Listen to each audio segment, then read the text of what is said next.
Then, from the back of the room, came the voice that would flip their world on its head. Ask him why he couldn't touch me. Gasps scattered through the pews like shattered crystal. Heads whipped toward the woman now striding down the aisle in 6-inch stilettos and a smug grin. She didn't stop. She kept going, like she owned the room. Ask him why he had to pay me, she snarled, to pretend to be his wife. And then, louder, Connor's gay. Welcome to Love and Twilight, a place where real stories meet heartfelt reflections. Here, we dive deep into life, love, and the twilight moments that shape who we are. Before we begin, I'd love to hear from you. What's one lesson life has recently taught you? Drop it in the comments because your voice truly matters here. Don't forget to like, share, and subscribe so you never miss a moment of connection and inspiration. The silence that followed was not disbelief. It wasn't confusion. It was judgment, raw and unchecked. Guests murmured. Some turned their heads away. One man chuckled under his breath, but Connor didn't move. He stood by the altar in a tailored black suit, hands relaxed at his sides, jaw ticking once. He didn't look at the woman, not even once. His gaze never left Thea. She hadn't flinched, not when the insult was thrown, not when the room laughed, not even now, as the woman stood just feet away, hoping to break them both. Then Connor did the unthinkable. He turned, walked past the woman, and reached for the massive wooden doors of the chapel. Thea still hadn't moved. He grabbed the brass handle. The guests were holding their breath now, all eyes on him. With a deep breath he pulled, slam, and the door shut behind him with a finality that echoed in every soul watching. He didn't speak to the woman, didn't curse her, didn't fight back. He shut her out. But more than that, he shut out shame, and when he turned to Thea, standing alone at the altar, he didn't ask for forgiveness. He didn't offer an excuse. He said, voice steady, low, "You look like a storm I want to be caught in forever." And for the first time in minutes, Thea moved. Her lips curved into something soft. She stepped down from the altar, closing the space between them. He held out his hand. "You want the truth?" he asked. In whispers or screams? She raised an eyebrow. Whispers, in bed. Later, Connor exhaled, laughed, almost.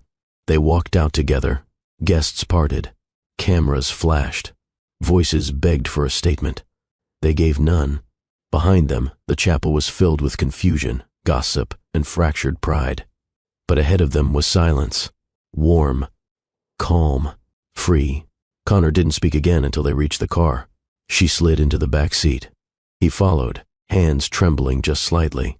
As the driver pulled away, Thea turned to him. "Is it true?" she asked. Her voice wasn't accusatory. It was curious, like she was asking about a favorite painting's meaning. Connor's reply wasn't immediate. He looked out the window, watched the Spanish streets blur by. "Then, I'll tell you everything," he said. "But you need to know one thing first." She waited. "I've never wanted anyone like I want you. That woman, Lucia, was a contract, a mistake. I tried to pay silence into existence. It never worked." Thea leaned back, eyes on him. "I don't care who you were," she said. "I only care about who you are now." That moment, quiet and unspectacular to anyone else, was the moment he fell, not in love. That had already happened. No, he fell into trust. It terrified him. "Where do we go now?" she asked. Connor smiled, then whispered like he was handing her a secret. "Back to where it all began." The drive through Granada was wordless. Not because they lacked things to say, but because both knew the weight of the moment didn't need explanation. Connor's hand rested near Thea's, their pinkies brushing with every turn. She didn't pull away, neither did he move closer. The silence between them wasn't heavy, it was charged, like lightning before it hits the earth. They didn't speak again until the car pulled up in front of a small, modern building tucked between an old flamenco studio and a tapas bar. The sign above the glass read, "Alhambra Noir, Private Exhibit. Closed." Connor stepped out first, then circled the car to open her door. She stepped out barefoot, her wedding dress trailing behind her like a flag surrendered only to freedom. "No one's here," she noted. "I made sure of it," he replied. "We have unfinished business inside." Thea arched a brow. "In an art gallery?" He leaned close. "It's where I first saw you, where I first saw everything. Inside, The gallery was dim. Spotlights illuminated canvases like confessionals. Reds, blacks, bare bodies in oil and fire. Despair turned into brushstroke. She walked ahead of him, letting her fingers skim the edge of the sculpture nearest. The door, a woman with a cracked ribcage and butterflies stitched into her spine. "You said this place exorcised you," Connor murmured behind her. "It still does." He stepped beside her, eyes scanning a large canvas splashed with wine-colored paint and a single white palm print across the center. "You hung this one after the night I first came here," he said. She looked at him then. "You remember that?" "I remember every second," he said. "You told me chaos was your native tongue. That order made your skin itch." Thea tilted her head, testing him. "And you called me brilliant." "I did. And I meant it." There was a pause, long and deliberate. She turned toward him fully. "Then why did you lie to me?" His breath caught, not from fear, but from how quickly her words carved through the polished version of himself. "I didn't lie," he said, voice low. "I just didn't give you the whole truth." "Because you didn't trust me?" she asked. "No," he said, "because I didn't trust myself." His hand lifted, slowly, carefully. He brushed a strand of hair from her cheek. "I didn't know how to want something real without trying to break it first." Thea exhaled. It wasn't forgiveness, but it wasn't fury either. It was understanding, the dangerous kind. She took a step back. "So what do we do now?" she asked. He followed. "We finish what we started." Their backs found the wall of the gallery, cool cement, cold steel. Connor placed his hands flat against it, bracketing her in. "I've been thinking about this since the night I left you here," he said. "You didn't leave," she whispered. "I ran," he corrected. "There's a difference." She nodded once. "Then do it. Kiss me like you did that night, but mean it this time." His lips crashed into hers. It wasn't gentle. It wasn't polite. It was possession. Their mouths collided with months of bottled want. His hand tangled in her hair. Hers clawed at his shoulder. She moaned into his throat. He groaned into her mouth. Glass panels vibrated behind them. Paintings watched like jealous ghosts. She wrapped one leg around his hip, pulling him deeper into the kiss. His body pressed into hers like he couldn't find the line where he ended, and she began. When he finally pulled away, breath ragged, voice hoarse, he said, "I kissed you like that the first time because I thought I'd never get to do it again." Thea stared at him, flushed, chest rising fast. "And now?" she asked. "I'm kissing you like this because I know I'll never stop." He scooped her into his arms. The trail of her dress left a streak across the polished floor. They passed a canvas titled Bound. Connor didn't look at it. Thea didn't need to, because neither of them felt bound anymore. Not by the past, not by shame, not by lies whispered in chapels by ghosts in heels. They reached the back room of the gallery, her office, her sanctuary. It was still littered with sketches and old wine glasses. Connor laid her down on the leather sofa like a ceremony. He hovered above her, waiting. "Still want whispers?" he asked. She nodded. "Then let me start with this," he said. "I wanted you from the moment I saw your eyes. Not your body, not your fame, just you." Thea reached up, pulled him down by the collar. "Then stop talking and show me." His mouth descended again. Softer now, surer.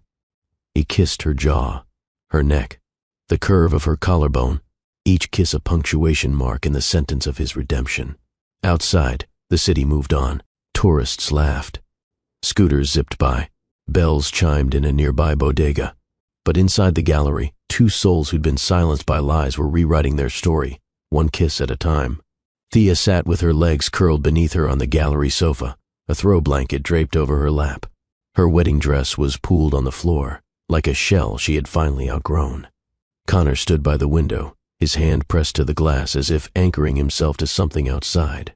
Neither of them said anything for a long while, until Thea asked, voice calm, "When did you know I'd be more than just a distraction?" He turned. Her eyes didn't flinch.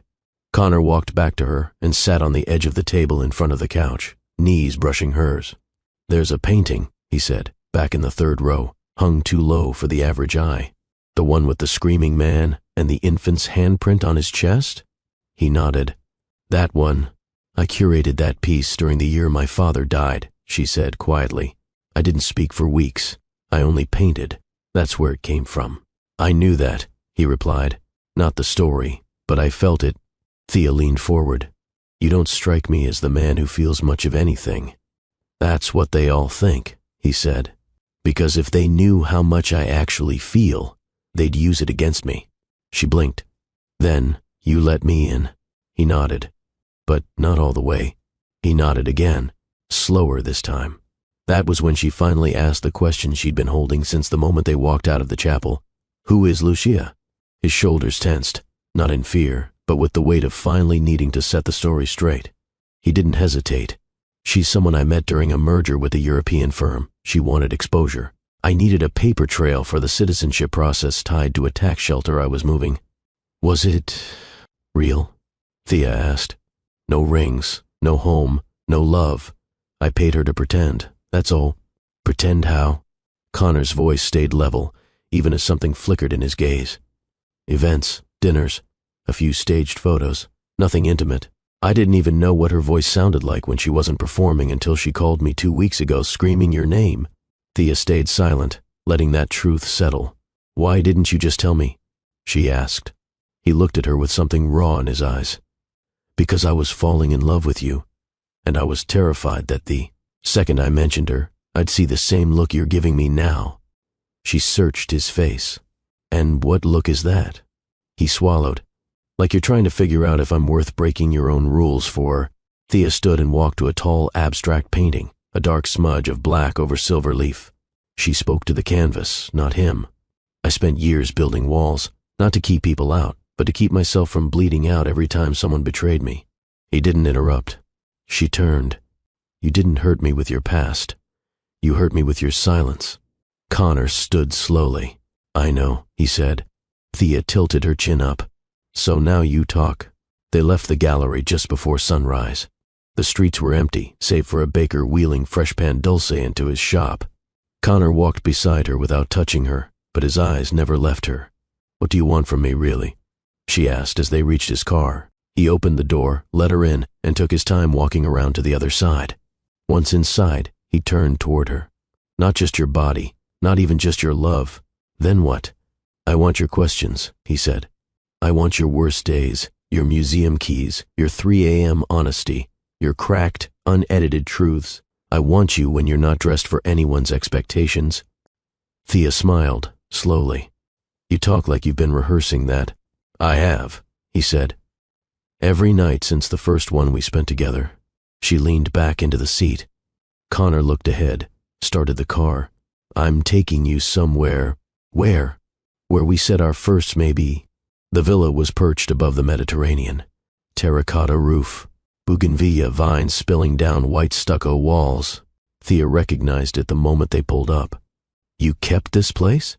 She asked. I bought it 2 weeks after our first night here, Connor replied. It reminded me that the only time I didn't feel like a stranger in my own skin was with you. He led her inside. Everything was untouched. The wine glasses, the balcony chairs, even the record player by the window. Thea walked to the glass doors, threw them open, and stepped into the cool morning air. Connor joined her, his hand brushing hers before gently claiming it. I want to start again, he said. This time with everything on the table. No performances, no contracts, just me, just you. She turned to him. I'm still angry, she admitted. You're allowed. I still don't know if I can trust all of it. I'll earn it, he promised. And I'm not saying yes. He smiled. But you didn't say no. Thea shook her head. No, I didn't. He leaned in, brushed his lips against her cheek. I'll wait, even if I'm already yours. Before the wedding, before the screaming, before Lucia's venom, before the door slammed on 1,000 eyes. There was just art and chaos, and 2 people who didn't yet know how dangerously they'd need each other. Thea adjusted a frame on the wall, stepping back to observe the angle. The sculpture in the center of the gallery had just been lowered into place, and the aroma of fresh paint still lingered in the air like perfume. This wasn't just another exhibit, it was personal.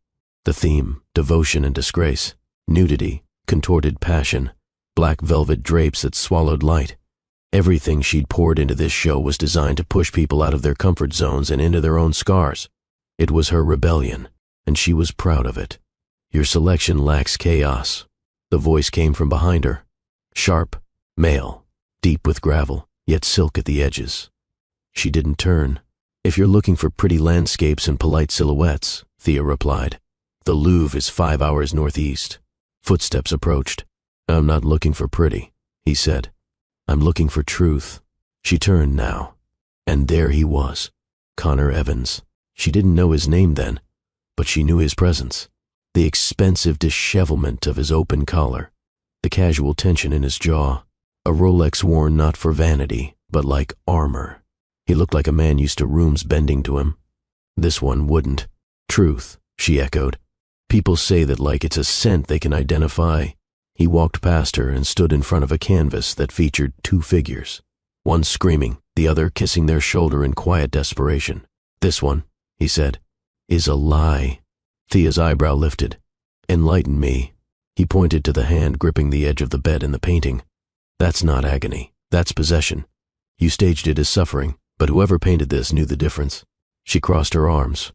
You speak like someone who's had their heart broken. He turned toward her. I speak like someone who's broken a few. Silence.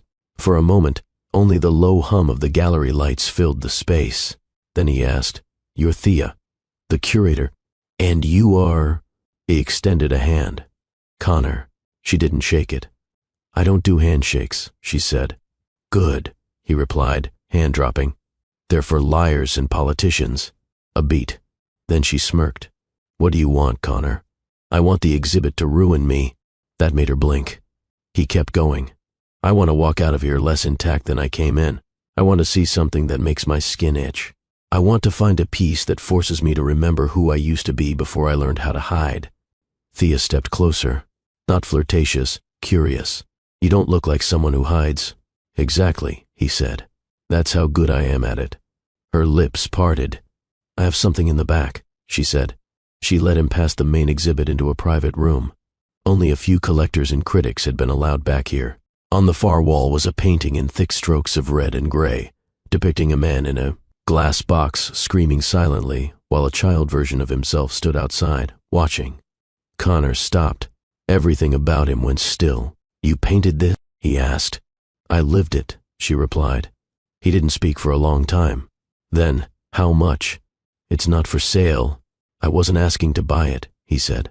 I was asking how much of you it cost to create it. Thea exhaled slowly. A lot. He looked at her. And the exhibit? The whole thing? Devotion and disgrace? All mine. Connor's expression shifted. His features softened in a way most men would have fought. He didn't fight it. You curate pain like a surgeon, he said. I'm not here to be admired. You're not. I'm not here to seduce. You don't have to. She stepped back, suddenly feeling like she'd let a stranger see too much. You should go, she said. I just got here, and you've seen what you needed to see. He smiled faintly. You think you scare me? No, she replied. But I think I interest you more than you're comfortable admitting. That shut him up. She started walking him back toward the front. He paused beside a sculpture titled Consent. 2 steel figures, one kneeling, one reaching, neither touching.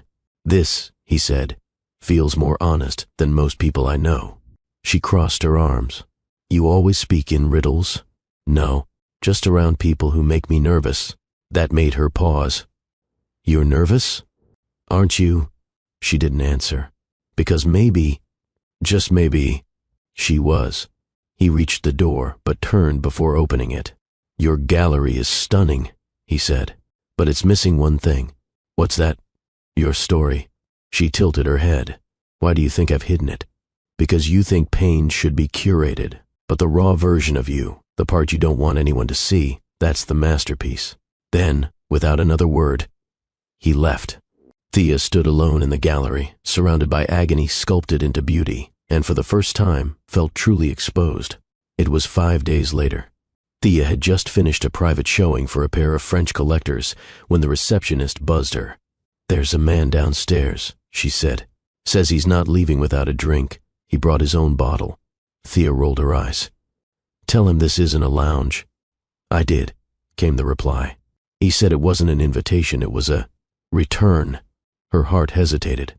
She walked out to find Connor standing by the front desk, holding a slim bottle of red vermouth and 2 glasses wrapped in a cloth napkin.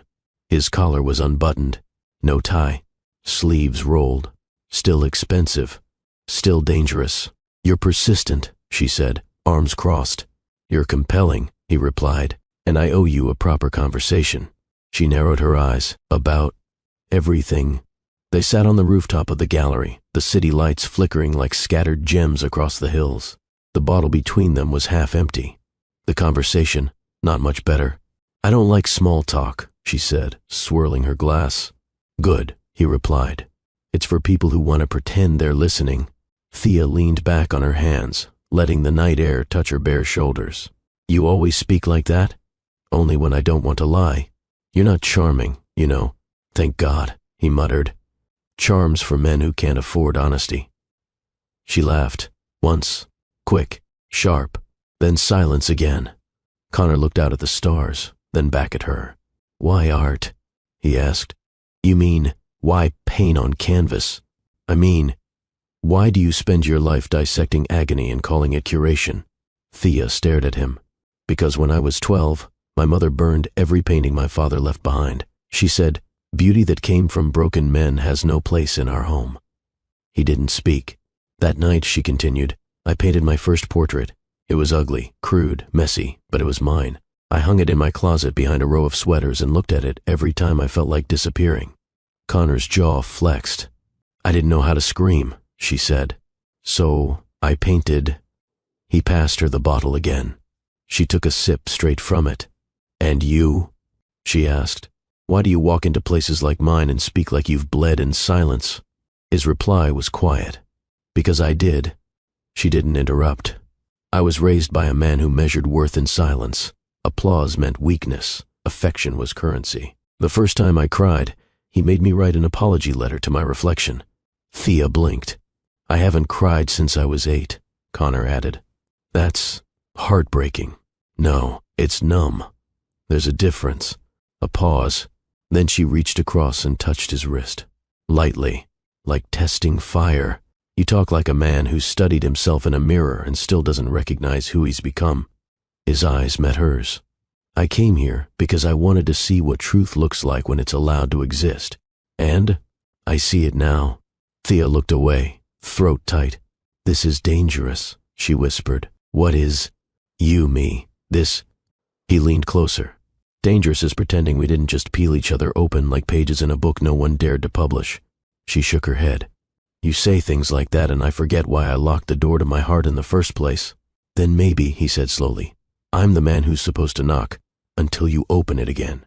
She stared at him, eyes burning. Then, softly, "You think you're the exception." "No," Connor murmured. "I think I'm the mirror." Thea's breath caught.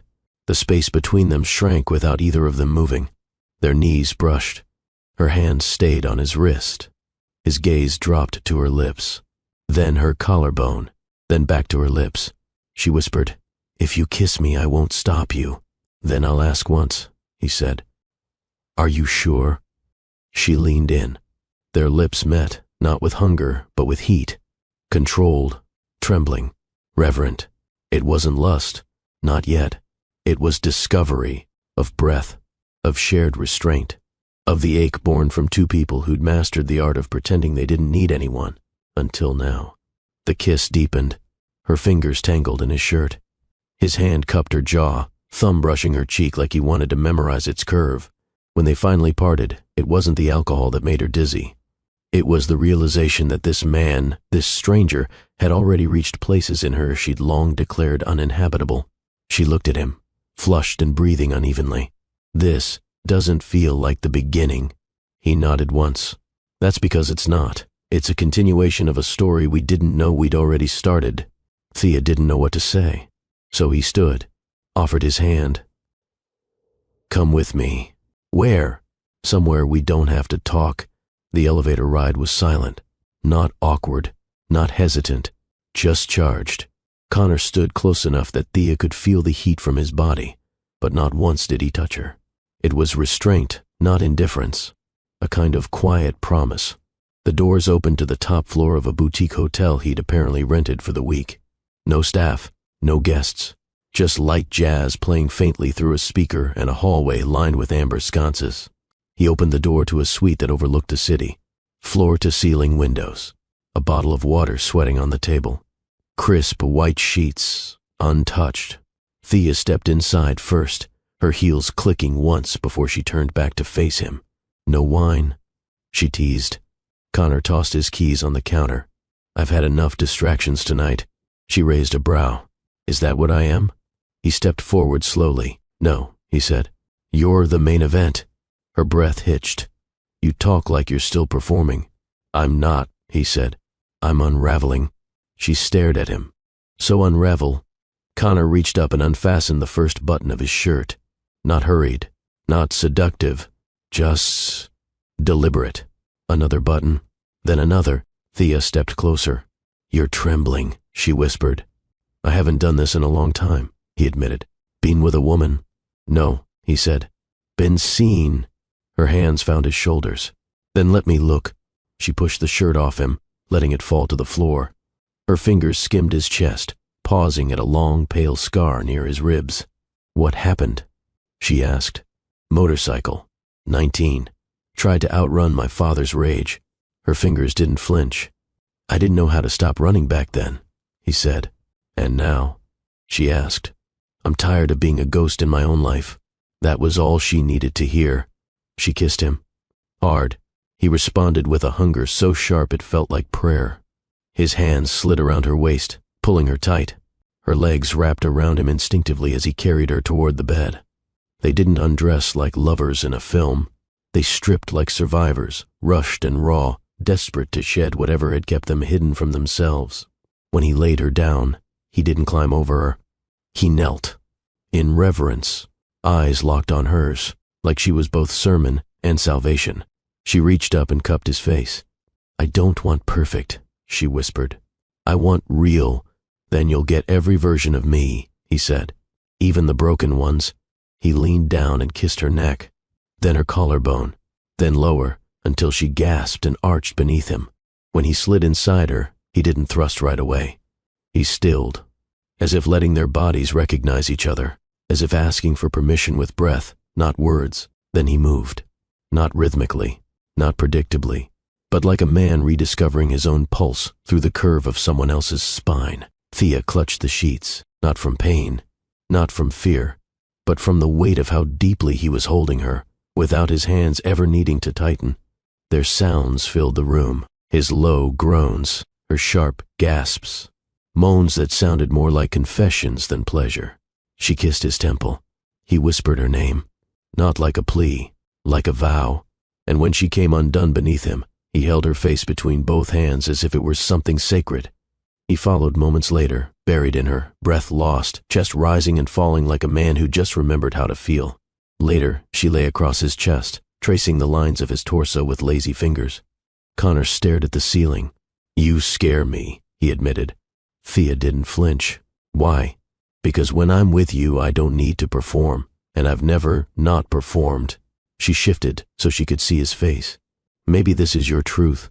He met her gaze. And if I mess it up, then you'll own it, she said. Not hide behind a suit or a boardroom or a fake marriage. He swallowed. You think I deserve this? He asked. No, she said honestly, but I think you're fighting for it, and that's worth something. He closed his eyes for a moment.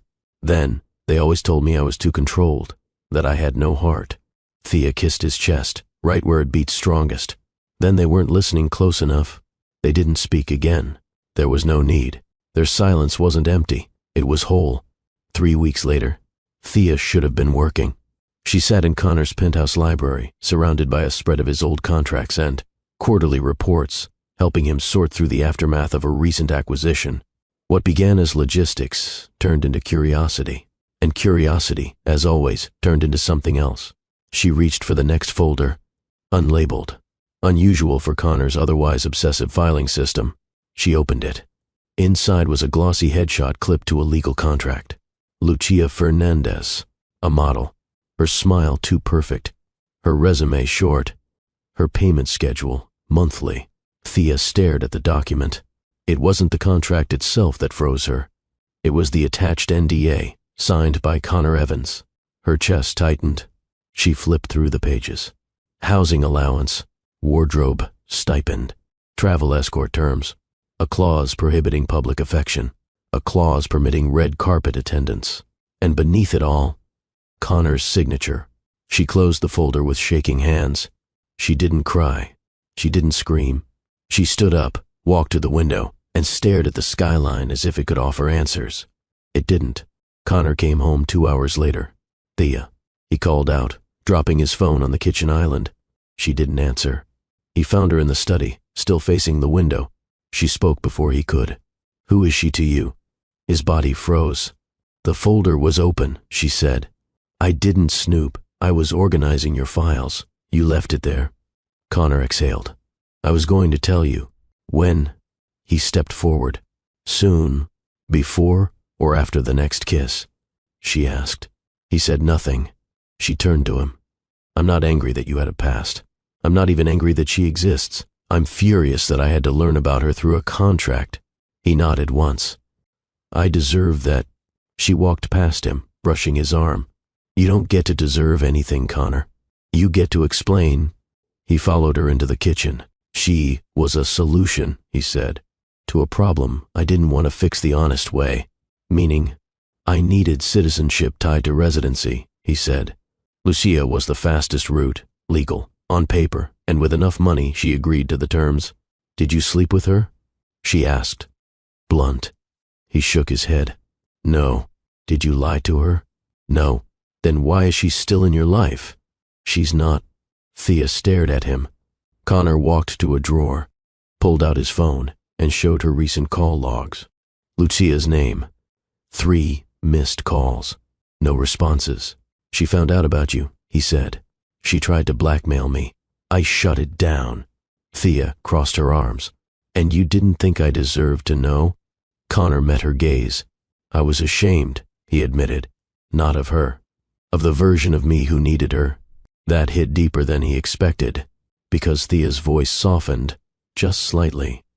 "Why didn't you just say that?" "Because I didn't want your view of me to change." She looked down at the counter between them. "Too late," she said. Silence stretched again. He stepped forward. "I'm not the man I was before I met you. You say that like it's supposed to undo what I just read." "No," he replied. "I say it because I want to earn the version of you that still believes in redemption." She let the words settle, then walked out of the room. He didn't follow, because trust, once cracked, needed space, not pressure. That night, Thea lay in the guest room. She couldn't sleep. Lucia's name circled her mind like a wasp in a glass. It wasn't jealousy. It was fear.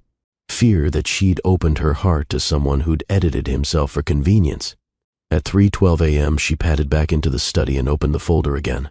Inside was a final page she hadn't seen before. A termination clause, dated 2 months before she and Connor had met. Signed. Stamped. Final. The payment schedule had stopped before the exhibit. Before the first kiss. Before the gallery rooftop. Her heart did something it hadn't done all day. It exhaled. The next morning, Connor found her in the same seat. The folder open. Her hair a mess. Eyes bloodshot. He didn't speak. She looked up and simply said, "You ended it before me." "Yes." "Why didn't you lead with that?"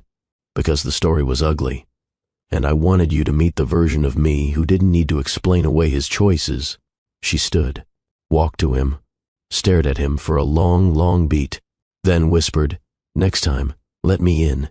He nodded. Every time. They stood there, quiet. No promises, no apologies. Just a fragile, necessary kind of understanding. And in that silence, something was repaired. Not fixed, not forgotten, but no longer ignored. Thea left the penthouse the next day. She didn't slam doors. She didn't cry. She simply packed a weekend bag, scribbled a note, "I need space, not distance," and walked out before the sun had finished rising. She didn't tell anyone where she was going, not even herself. By midday, she found herself in a coastal village 2 hours south, tucked into a seaside cottage she once rented years ago, when grief was louder than her name. The windows overlooked a narrow stretch of water that kissed the edge of the cliffs like an old lover, familiar but never safe. She sat on the porch, barefoot, wrapped in a linen robe, staring at the tide. Not at her phone, not at the folder, at herself. Because that's where the war really was. You said you didn't want perfect, she whispered into the wind. You said you wanted real. So why did it feel like her ribs were cracked open just from the sight of Lucia's signature? Because you lied to yourself, Thea. You told yourself this was casual. You told yourself this wasn't love. You told yourself you'd leave before it got deep. Now look at you, breathing him in like oxygen even when he's not in the room. She picked up her phone. No missed calls. One text. Connor, take all the time you need, but please don't shut the door. I'll be here. Always. She didn't reply. Not because she was angry, but because she didn't trust her fingers not to betray her heart. That night she walked through the town square in oversized sunglasses and an old hoodie. A street musician played guitar under a flickering lamppost. Kids danced barefoot. An old couple held hands with a kind of ease Thea hadn't believed in until recently. She sat on a stone bench and watched life keep going, watched strangers choose joy again and again despite the past, and something inside her softened. 2 days passed. She didn't call, didn't text, but she did write. In her journal, in her head, on napkins, receipts, even her own wrist. Lines like, "You never meant to stay, you just forgot how to leave." He didn't ask for forgiveness, he asked for honesty. And that's somehow harder. Trust isn't rebuilt in words. It's rebuilt in presence. She was writing her own grief before it had even ended, because part of her had already decided this love was too fragile to survive the weight of truth. And another part didn't want to let go. On the third morning, she opened her gallery app to scan for press mentions. There it was. A headline: CEO Connor Evans refuses to comment on ex-fake marriage rumors. The article quoted a brief statement from his office. No comment. What's personal remains personal. But there was a photo. Not of Lucia, not of the boardroom. Of Thea, smiling at the opening of her last exhibit, taken from behind glass with Connor standing in the background, watching her. The caption? Some things don't need explanation. Her hand trembled as she held the phone. Because in that image, she didn't look like a woman deceived. She looked chosen. And maybe, just maybe, he had never stopped choosing her. That night, she called him. He answered on the first ring. "Say something," he said. She exhaled. "I'm scared." "Me too. But I'm not running. I'd never chase you," he said. "But I'll always be waiting." She closed her eyes. "I hate how much I care." "I know. I hate that I can't forget what I read." "You're not supposed to." "I hate that I still want to come back." He paused, then said gently, "Then come, not because you forgive me, not because we're fixed, just because you believe we still can be." She swallowed, and said the first full truth she'd spoken in days. "I never stopped believing that." She returned the next morning. No makeup, no performance. Just Thea, messy, unsure, but standing in his doorway with her weekend bag and a heart that hadn't stopped hoping. Connor opened the door. He didn't speak. He just stepped aside and let her in. Because sometimes love isn't a declaration. Sometimes it's just a decision. To stay, even when everything inside you screams that you shouldn't. Thea stood in the kitchen, hands wrapped around a mug she hadn't sipped from. Connor leaned against the opposite counter, shirt slightly wrinkled, barefoot, eyes on her but saying nothing. Silence pulsed between them, not cold, not warm, just real. She looked up. "I came back." "I know, but I don't know what I'm doing." "Neither do I." She set the mug down. "I'm not good at this, being half in, waiting for certainty. You don't need to be, but I want to." That softened something in him. He stepped forward, slowly, like approaching a cornered animal. "I don't want to hurt you," he said. "You already did." He flinched. She continued, steady, "But it hurt more because I care. And I care because you didn't pretend to be someone you're not. You just kept some of the pages sealed. I thought I was protecting us." "I know." He reached for her hand. She let him. They stood like that, fingers barely linked, foreheads almost touching. "I don't need grand gestures," she whispered. I just need to not feel like I'm holding this relationship by myself. You're not. I was. Not anymore. Later that day, they sat on the couch, watching a Spanish drama with subtitles neither of them followed. Thea's feet were tucked under her. Connor's arm rested along the back of the couch, not touching her, just there. At one point, the lead actor on screen cried during a wedding scene. Connor shifted. Thea noticed. You okay? He nodded. You sure? He nodded again. Slower. She turned down the volume. You can talk to me. He hesitated. Then, I've never watched someone cry at their own wedding and felt something before. Thea tilted her head. And now? Now I'm wondering what I'd look like if I ever let myself be that vulnerable. She reached over and placed her hand on his chest. You already are. He laughed once, dry. You think this is me being vulnerable? No, she said gently. I think this is you learning how. That silenced him in the way truths often do. That night, they lay side by side in bed, but not touching. Not yet. Thea stared at the ceiling, heart racing.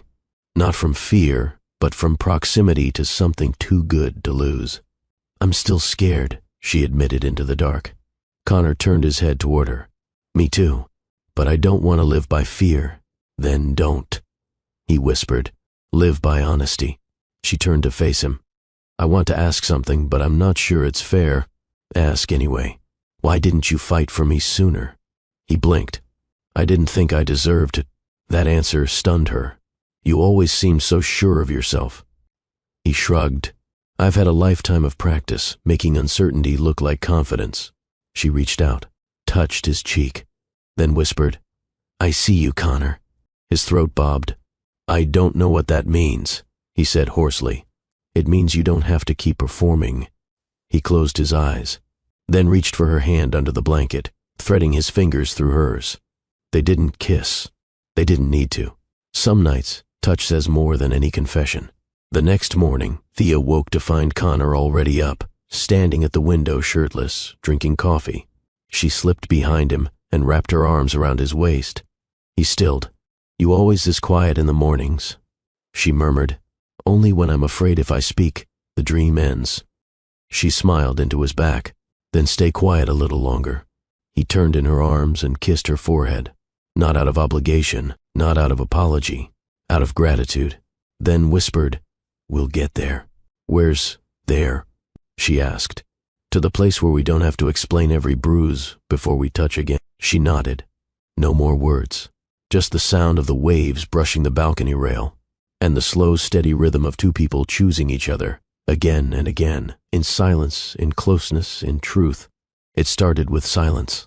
The kind of silence that simmers, not the soft kind, not the healing kind, the kind that waits for ignition. The villa above the Mediterranean was quiet, except for the waves outside, and the soft clink of a wine bottle being set down, too hard. Thea sat at the edge of the outdoor dining table, half-zipped in a dress, the color of dusk, her hair pulled up with strands falling like rebellion. Connor stood at the balcony railing, tie gone, shirt unbuttoned, just enough to show the tension in his collarbone. She poured another glass. You know what's funny? She said, without looking at him. He didn't answer. I've been wondering why it felt too easy, too clean, too curated. Connor's back straightened. You mean us? No. I mean your explanations. She finally looked at him. That woman, that contract, the version of events you fed me, edited, condensed, emotionally palatable. He turned slowly. I told you the truth. You told me a version of it, she replied. Just enough to feel honest, but not enough to be accountable. He stepped closer. That's not fair. No, she said. It's accurate. He ran a hand through his hair, voice tightening. I didn't lie to you, Thea. Then why do I still feel like I'm unwrapping a man who hides behind professional statements and broken eye contact? That's not what this is. Then tell me what this is, she said, standing now. Tell me why I wake up next to you and still feel like I'm sleeping beside a wall with a heartbeat. Connor's jaw clenched. I've given you everything, he said. No, she snapped. You've given me access. That's not the same as intimacy. He blinked. You think I'm holding back? I know you are. She moved past him, walking toward the edge of the balcony. Do you think I care about Lucia? She asked. Do you think I'm jealous of a woman who had to be paid to stay quiet? No, he said. Then what am I mad at, Connor? Tell me, because I'd really love to know why the man who kisses me like he's drowning can't speak to me like he's breathing. The silence returned, louder this time. He finally moved to stand across from her. The air between them crackled. You want to know why I never told you everything? He said, say it. Because I wanted something in my life that didn't feel like a transaction, something that didn't start with a lie or end with a lawyer. Her eyes didn't move. I saw you, he continued, and I thought, this one could be real. This one could look at me and not see a balance sheet. So you decided I only deserved half your story? She asked. I decided I'd give you the parts that weren't stained first, he said, and hope you'd love me enough to handle the rest. Thea's voice dropped. That's not love, Connor. That's control dressed as care. His breath hitched. And just like that, he snapped. You think I haven't bled for this? He barked. You think being with you hasn't cracked me open in ways no one else ever has? She didn't flinch. Good, she said, because you needed to break. You've been polished for too long. He turned his back, gripping the balcony rail, shoulders rising, breathing hard. I'm scared, he muttered. She blinked. What? I'm scared, Thea. For what? For what I feel. For how badly I want you. For what I'd do to keep this from falling apart. Her chest tightened. He took a step closer. You don't understand, he said. I've built empires, lost millions, survived boardroom betrayals and public takedowns. But none of that felt like this. She stepped toward him. You think I'm not scared too? Their eyes locked. You think I came back because it's easy? Because it doesn't hurt to love a man who doesn't know how to be loved? His breath caught. She was trembling now, but she didn't back down. I came back, she whispered, because I knew there was a man underneath all that armor, and I was willing to wait for him. He touched her face, soft this time. The rage had broken into something else, something hollow, something real. You shouldn't have to wait, he said. I should have come to you whole. She leaned into his hand. But you didn't. And I'm still here. They stood under the stars, two hearts still raw, words hanging between them like broken glass. No apologies. Just breathing. Just presence. He finally whispered, I don't want to lose you. Then stop being afraid to be known. He nodded once, slowly. And for the first time since that folder was opened, she saw it. Not the CEO, not the careful man in expensive suits, but Connor Evans, barefoot, flawed, and learning. Thea turned away first. She leaned on the railing, her back to him, hands gripping the cool iron as if it could keep her grounded. The wind tangled the loose strands of her hair. Her breathing was shallow, her chest still heaving from the weight of everything unsaid, even after it was said. Connor stood behind her, unmoving, watching her spine rise and fall. Then, I can't promise I won't mess up again, he said, voice raw. But I can promise I won't hide behind silence if I do. She didn't reply, didn't need to, because a single tear rolled down her cheek, not from weakness, not from pain, but from release. And when she turned around, fire burned in her eyes. You say you're scared to be known? She asked, stepping toward him. He didn't move. She kept coming. Then let me know you. She reached for the buttons on his shirt, unfastened them one by one, slower than necessary. Not seductive, intentional. His chest rose beneath her hands. She peeled the shirt off and dropped it, then stepped back. Your turn, she whispered. His fingers reached for the zipper at the back of her dress. It slid down with a sound that felt louder than thunder. The fabric fell to her feet. She stood before him in nothing but her slip, flushed, furious, and unflinching. He drank her in, the curve of her hips, the strength in her stance. You don't look scared, he murmured. That's because I'm not the one still holding back. He stepped into her space, bare chest pressed against silk, and kissed her. Hard, desperate, she responded with equal force. Their mouths collided like a clash of wills. Teeth, tongue, breath. His hands found her waist, pulled her against him like gravity. She moaned into his mouth, nails dragging down his back. They stumbled inside. Furniture blurred past. Connor shoved the table aside without looking. Thea pushed him down into a chair and climbed onto his lap, straddling him with practiced defiance. She gripped his jaw. You fight with words, she said. And you fight with truth, he replied, hands moving over her thighs. They met again in a kiss, hotter, deeper, rougher. Her hips rolled against him. He groaned, head dropping to her shoulder. You think you can take me? He growled. I already have. She reached down, freed him, and sank onto him in one fluid motion. Both of them gasped, not just from the sensation, but from the surrender. She moved first, slow, grinding. He gripped her hips, guided her pace, but let her lead. This wasn't about dominance.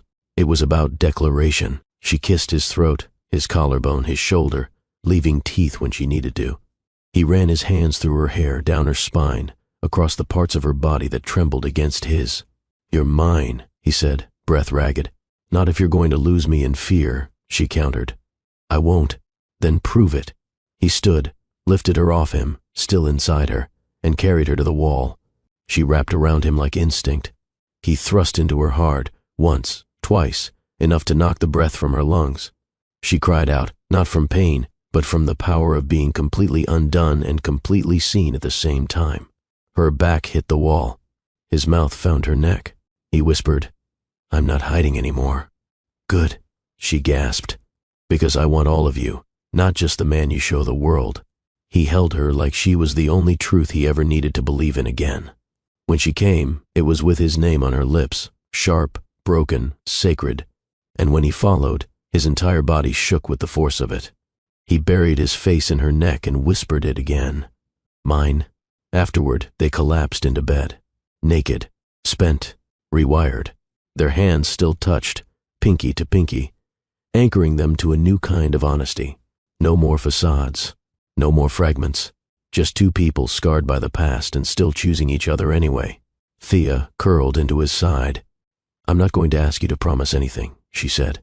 Good, he murmured. Because I'd rather show you, she smiled against his skin.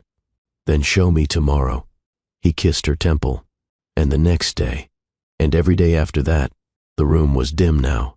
No candles, no conversation, just Connor and Thea, chests rising and falling, bodies tangled beneath. The linen sheets of a bed they hadn't just shared but shattered in. The silence between them no longer carried weight. It carried peace, the kind that follows chaos, the kind that comes after two people stop pretending they're invincible. Thea lay on her side, watching the faint outline of Connor's face in the moonlight cutting through the sheer curtains. He looked younger when he slept, less carved, less guarded. She touched his cheekbone lightly. You're still awake, she said softly. His eyes opened. Didn't want to waste the moment. She smiled faintly. You make it sound like this is temporary. It doesn't have to be. Then don't make it feel like it is. He reached up, touched her wrist. I'm trying. I know. Her voice dropped. That's what scares me. Connor blinked. Why? Because I know what it's like to give someone the truth and still watch them leave. He sat up, leaning against the headboard. Sheets pooled at his waist. I'm not leaving. Not physically, she said, sitting up too. But emotionally, you've had one foot out the door since the beginning. He ran his fingers through his hair. I've never had someone see all of me and stay. Well, she said, welcome to the unfamiliar. He laughed once, quiet and real. Then, do you want to know the worst thing I've never said out loud? She nodded. I spent most of my life performing the version of myself other people could invest in. Safe, predictable, profitable. But inside... He paused. Inside, I've been a man trying not to drown in his own silence. Thea looked at him, fully, finally. Then, stop holding your breath. Connor turned to her. I'm afraid I'll say the wrong thing. You already did, she said, without venom. But you stayed. That matters more. He studied her for a long beat, then spoke again. When I was 19, I fell in love with a woman I couldn't afford to love. Thea tilted her head, listening. She was older, married, dangerous in a way that felt safe because I could never have her fully. I thought it was passion. It was just escape. When it ended, I promised myself I'd never give anyone that much access again. Thea nodded slowly. That's why you're afraid of me. Yes, he said. Because you don't let me escape. She didn't touch him. Didn't rush to fix it. She let it sit. Then I don't want to be a sanctuary for your shame. I want to be your home, but you have to open the door. I'm opening it, he said. one room at a time. She laid her head on his shoulder. He kissed the top of her head. I don't want to keep secrets anymore, he whispered. Then tell me something no one else knows, he thought.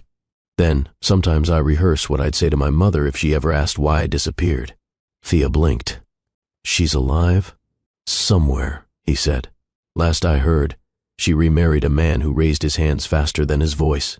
Her fingers tightened around his. I was 12 the last time I saw her. What would you say if she called? He swallowed. That I understand. And I still wish she'd fought harder. Thea pressed her lips to his shoulder.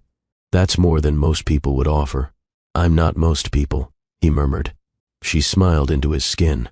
No, you're not. They stayed like that, limbs tangled, truths pouring between them like a slow drip of water cracking stone. He told her about the panic attacks he used to hide behind business trips. She told him about the miscarriage no one knew she'd had during her last relationship. No pity, no drama, just history, laid bare. At some point, sleep came. Not all at once, but in the kind of quiet that only comes after the storm inside you has nothing left to scream. And as they drifted off, his hand resting on her hip, her breath warming, his chest, Connor whispered a truth so quiet she might have dreamed it. You're the only person who's ever made me feel worth saving. 2 days before the wedding, Thea was supposed to be finalizing the guest list. Instead, her phone went straight to voicemail. Connor stood in the center of the kitchen, still shirtless from bed, mug in one hand, confusion tightening across his brow. He tried again. Rings. No answer.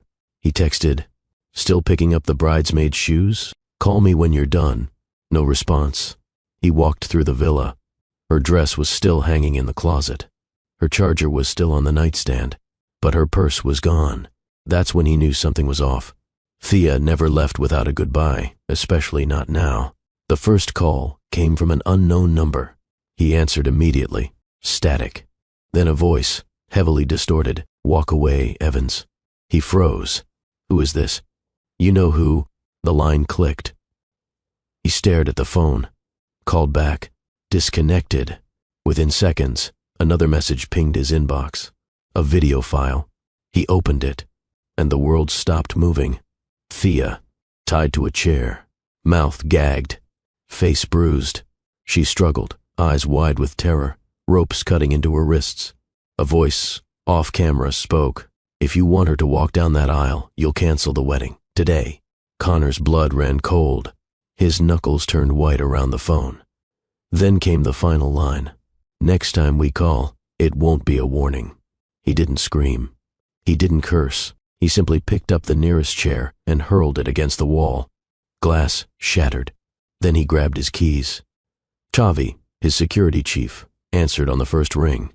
We've got a breach, Connor barked. I need eyes on Thea's last known location, and I want every inbound flight from Granada to Valencia checked. Now. What's going on? She's been taken. 10 minutes later, another message arrived. No video this time. Just a text. You'll receive an address in 1 hour. You come alone. You call the police, you loser. And then, the real dagger. And if you don't believe us, ask her about the vineyard. Connor stared at the screen, jaw clenching. He knew the reference. He and Thea had toured an abandoned vineyard estate outside Granada once, joking it looked like something out of a spy film. Apparently, someone had been listening. He got in the car, didn't wait for backup, didn't alert security. This wasn't about headlines. It was about her, the only woman who had ever made him want to be more than what the world expected. The drive blurred, wind screaming past his windows. His hand trembled on the steering wheel. He never trembled, not during mergers, not during hostile takeovers, not even when his father died. But this was different. This was Thea. And this was the moment he realized he couldn't survive losing her. Not after everything they'd just survived. His phone buzzed. An address. No greeting. No threat. Just coordinates. He followed it without a second thought. The road grew narrow. Dirt kicked up behind his tires. Olive groves lined both sides. And in the distance, an old estate, stone walls, overgrown vines, a rusted gate hanging off its hinges. He killed the engine. Got out. Silence. Then he heard it. A soft cry. somewhere inside. He ran. The door creaked open. Dark interior, dust swirling. Then, a sound, a muffled sob.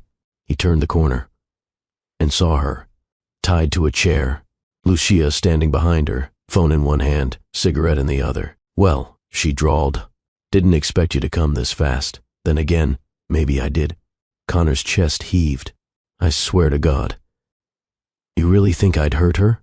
Lucia cut in. "Please. I'm not stupid." He advanced slowly. She backed up. "This could have been so simple," she hissed. "A quiet end, a payout. But no, you had to make her your fairy tale. She has nothing to do with your bitterness." "Oh, but she does," Lucia snapped, "because you looked at her the way you were never allowed to look at me." He didn't argue. He walked past her and dropped to his knees beside Thea. Her eyes were glossy, terrified, but alive. He reached for her wrists, began untying them. "It's okay," he whispered. "I've got you." Her lip trembled. "You came." "Of course I came. They said you wouldn't." "Then, they've never seen Love at War." Lucia scoffed from behind them. "You think this changes anything?" Connor stood slowly. "I think it ends everything." He stared her down. "You're not part of this story anymore." Security sirens echoed in the distance, Javi's backup finally arriving. Lucia dropped the cigarette and backed away. But Connor didn't watch her leave. He turned back to Thea, lifted her into his arms, and for the first time since the chaos started. But Connor didn't watch her leave.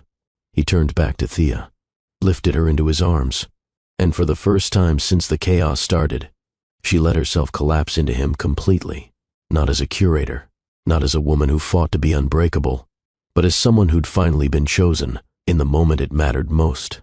They made it back to the villa just before midnight. Connor carried her inside, not because she asked him to, but because he needed to. Thea's arms were looped around his neck. Her skin was clammy, her breathing shallow, but her grip on him didn't loosen, not once. He laid her gently on the couch, brushing a strand of hair from her cheek. "I'm here," he whispered. Her eyes fluttered open. "Stay." He knelt beside her. "Try and stop me." 30 minutes passed. A medic came. Quietly, discreetly. Thea refused a hospital. Just water, ice, a fresh blanket. And Connor, always Connor. She didn't ask questions yet. Neither did he. There would be time for that. Right now, they just needed air and presence, and the kind of silence that wasn't emptiness, but survival. When she finally fell asleep, curled into the corner of the sofa, Connor stood on the balcony, hands on the rail, wind in his face, his jaw clenched so tight it ached. He pulled out his phone. "Are you sure?" Xavi asked from the other end. "I want a statement drafted," Connor said. "No lawyers, no filters, just truth. This could explode. It should." Javi hesitated. "And what about the board? To hell with them." Another pause. "You're not thinking like a CEO right now." "No," Connor replied. "I'm thinking like a man who almost lost the only person who's ever made me feel worth a damn." By morning, it was everywhere. CEO Connor Evans issues statement after rescue of fiancé. "I choose her over everything." I refuse to stay silent. Connor Evans breaks the mold. Lucia Fernandez accused of staged blackmail attempt. But none of that mattered. Not to him. Not anymore. Because for the first time in his life, he didn't care how the world interpreted him. He cared how Thea looked at him. And when she saw the headline on his phone, she did look, not with suspicion, not with fear, but with something deeper, respect. She sat up slowly, wrapped in one of his sweaters. "You didn't have to do that," she said, eyes scanning the statement again. "I did. They'll come for you now. Let them. They'll twist the narrative. They already did." Her eyes welled up. "And your reputation? I'm done protecting an image that can't even hold the weight of the truth." She reached for his hand, held it tight. "You've changed," she whispered. "No," he replied. "I finally stopped pretending." The buzz of notifications kept lighting up his phone. He ignored them all, until one call came in with no name. He answered. "Connor Evans," he said flatly. A familiar voice replied. Male. Sharp. Clipped. You think walking away from our counsel is wise? The wise move would have been protecting her in the first place. She's not your company's future. She's mine. A pause. Then you'll lose your position. Your control. I never had control, Connor said. I just had power, and power without purpose is a hollow throne. He hung up, turned the phone off completely, then tossed it onto the table and looked at Thea. Do you want to run? He asked, her brows furrowed. What do you mean? Disappearing, for a while. No paparazzi, no scandals, just quiet. You and me. She studied him. Then, where? Somewhere no one knows our names. I'd miss hearing you say mine, she said softly. He leaned in. I'd say it every night until the world forgot everything else. She smiled faintly. Then take me. He kissed her forehead. Pack light. Hey family, quick question.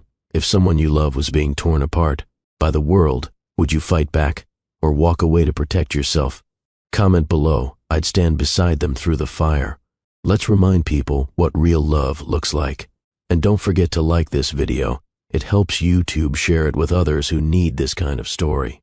Later that day, Connor called his assistant. Cancel the vendors. Call off the rehearsal dinner. Tell the press we're eloping. She hesitated. Do you want me to issue a statement? No, he said. Let them guess. We've earned that. He turned to Thea. She was standing barefoot on the balcony now, hair whipping in the wind, coffee in one hand, calm in her posture. He watched her for a long time. She didn't need rescuing anymore. She was already free, but she had let him fight for her anyway. And that's what changed everything. Thea hadn't remembered how she got to the vineyard. She remembered leaving the bridal shop. A driver she didn't recognize. A strange text from an assistant who didn't exist. A black van. Then, darkness. And then, the ropes. The ache in her wrists. Lucia's voice echoing off the walls of that crumbling estate. He's not coming. And even if he does, he's coming for his name, not for you. She hadn't responded, because part of her had almost believed it. Until the door burst open. Until the man she thought might hesitate, didn't. Connor, eyes wild, hands shaking, chest heaving like he'd run straight through fire just to get to her. She remembered his knees hitting the floor, his hands undoing the knots with frantic precision, his voice broken and fierce all at once. You're okay. You're safe. I've got you. And then, he looked at her like she was the only thing left in the world that could undo him. She didn't cry. She just let her head fall against his chest, because whatever else had been fractured, that moment felt unshakable. Present day, the villa was quiet again, but this time it wasn't silence out of fear. It was peace earned. Thea stood barefoot in the kitchen, her wrist wrapped lightly in gauze, her body still bruised but healing. Connor entered from the patio, a fresh bouquet of white lilies in one hand and a small paper bag in the other. Are those for me? She asked. Technically, yes, he said, but the breakfast is the real apology. You don't have to apologize. He paused. Yes, I do. Not for showing up, because I'd do that 100 times over, but for ever giving you a reason to wonder if I would. She looked at him for a long moment, then reached for the bag. Inside, her favorite pastries from the market in the square they'd visited weeks ago. She smirked. You bribed the baker. I begged. She bit into one. I forgive you. His jaw twitched. Just like that? No, she said. Not just like that. I forgave you when you ran into that building without backup, when you screamed my name loud enough to shake the windows, when you didn't look at the camera, or the blackmail, or the chaos, just me. He stepped closer. And now, she said, I'm figuring out how to love you again. But this time, without the fear. He nodded. I'll meet you there. She tilted her head. Where? In that space where trust starts over, where I don't expect forgiveness, I earn it. She set the pastry down, wrapped her arms around his waist. You've already started. Later that afternoon, they returned to the vineyard. Together. The car ride was quiet, but not heavy. Connor drove. Thea played with the hem of her sleeve. As they approached the estate, she tensed. He reached for her hand. You don't have to go in. I do. Why? Because I want to see the place I survived. He nodded. They parked, walked through the broken gate. and stood in the center of the abandoned house where it all happened. She traced the spot where the chair once stood. He stood behind her, not touching her, letting her own the moment. "I thought I was going to disappear here," she said. "You didn't," he said. "You rose." She turned to face him. "What did you feel when you saw me tied up?" His eyes glistened, like something inside me tore open. "Did you know I'd survive it?" "I didn't even know I'd survive it." She stepped forward, pressed her forehead against his. "Thank you." He wrapped his arms around her, held her like he'd never let go again. "Don't thank me," he whispered. "Just keep choosing me." "I will," she said, "but not because you saved me, because you stayed." As they left, Thea turned for one last look. The vineyard wasn't beautiful. It wasn't memorable, but it was the place where fear had met fire and lost, and she would never look at it the same again. Thea hadn't worn makeup in days. No jewelry, no carefully curated outfits, just oversized sweaters, soft socks, and silence. But it wasn't the silence of distance anymore. It was restoration, the kind that fills the space after the worst is over, the kind that lets you breathe without fear. Connor moved around her like a man who knew he couldn't fix what happened, but could be present for what came after. He didn't ask her if she was okay. He didn't touch her unless she reached first. He let her lead. And every time she stepped closer, he stayed. On the morning of what would have been the rehearsal dinner, she woke up first. The bed was warm beside her. Connor had stayed up late reading a case file, fallen asleep with a highlighter still in his hand. She watched him sleep. He looked peaceful, but his jaw was tight. Even in rest, something inside him was always bracing for a blow. She reached over and gently ran her fingers down his arm. He stirred. Eyes opened. "You okay?" he asked, voice hoarse. She nodded. "I want to do something." "What kind of something?" She hesitated. Then, "I want to go back to the chapel." Connor sat up slowly. "You sure?" "I need to see it," she said. "To take back what that moment tried to steal from me." He didn't argue, didn't question. He just reached for her hand. "Then let's go." They arrived just before noon. The chapel was quiet, reserved for another couple who wouldn't arrive for hours. Connor spoke to the groundskeeper, slipped him a folded bill and a quiet thank you. They had the place to themselves. Thea stepped through the doors first. The pews were still perfectly aligned. The stained glass still poured sunlight across the aisle. But the air felt different now. She wasn't trembling. She wasn't waiting for another interruption. She walked all the way to the front, stopped where the altar stood, turned, and looked at Connor, who hadn't followed all the way in. "Are you waiting for something?" she asked. He stepped forward slowly. "Permission. You don't need it," she said. "Not here. Not anymore." He joined her at the front. They stood in the very spot where Lucia had once thrown a verbal grenade into their lives. Now, all that remained was sunlight and space. "You don't owe this place anything," he told her. "I know," she said, "but I owe myself something." She reached into her coat pocket and pulled out a small folded paper. He watched as she unfolded it. A single line written in her own hand. "I get to write the ending now." She folded it again, walked to the pulpit, and tucked it beneath the old wooden Bible, then returned to him. "You ready to go?" he asked. She shook her head. "Not yet." He waited.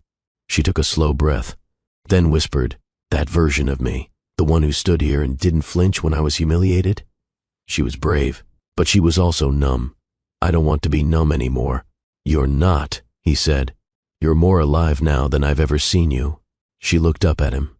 "I'm scared this won't last." He stepped closer. "Then let's stop thinking about what could collapse and start building something that doesn't have to." Her voice cracked. "Even if people still whisper." He smiled gently. "Then we let them whisper.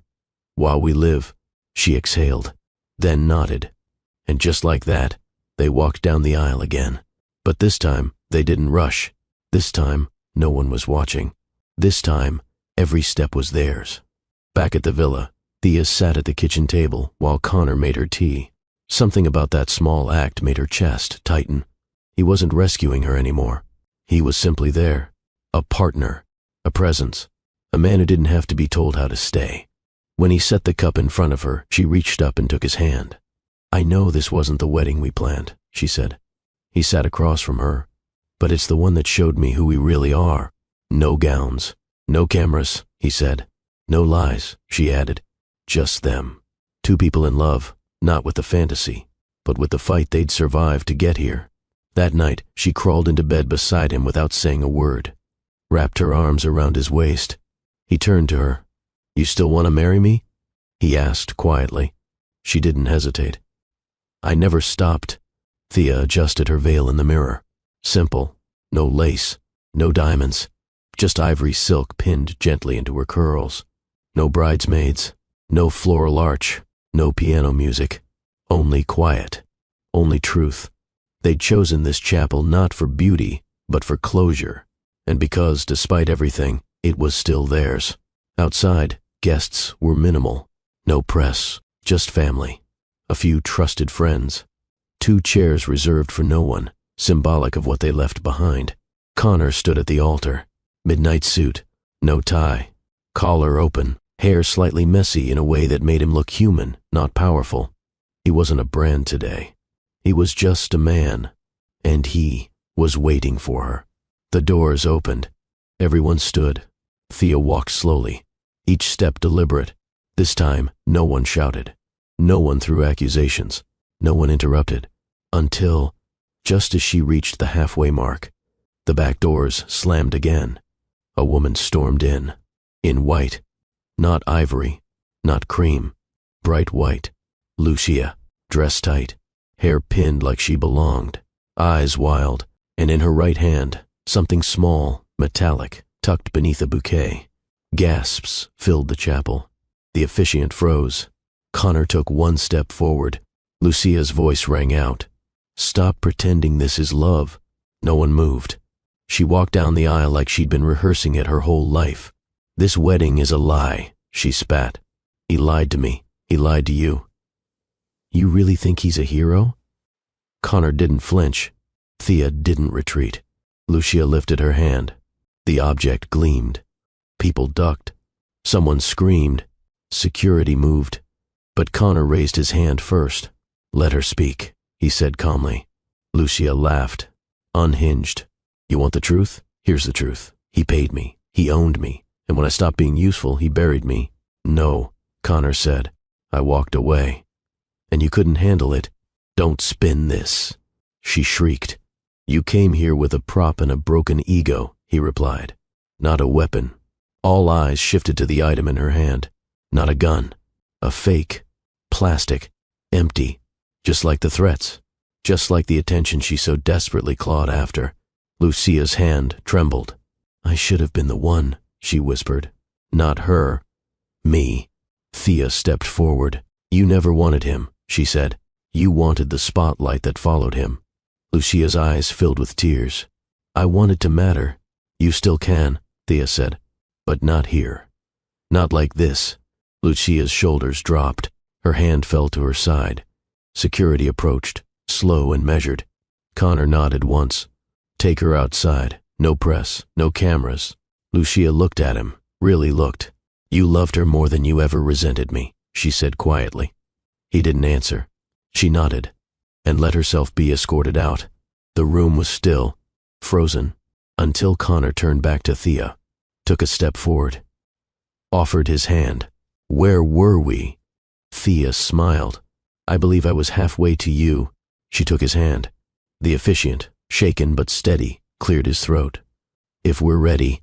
"We are," they said together.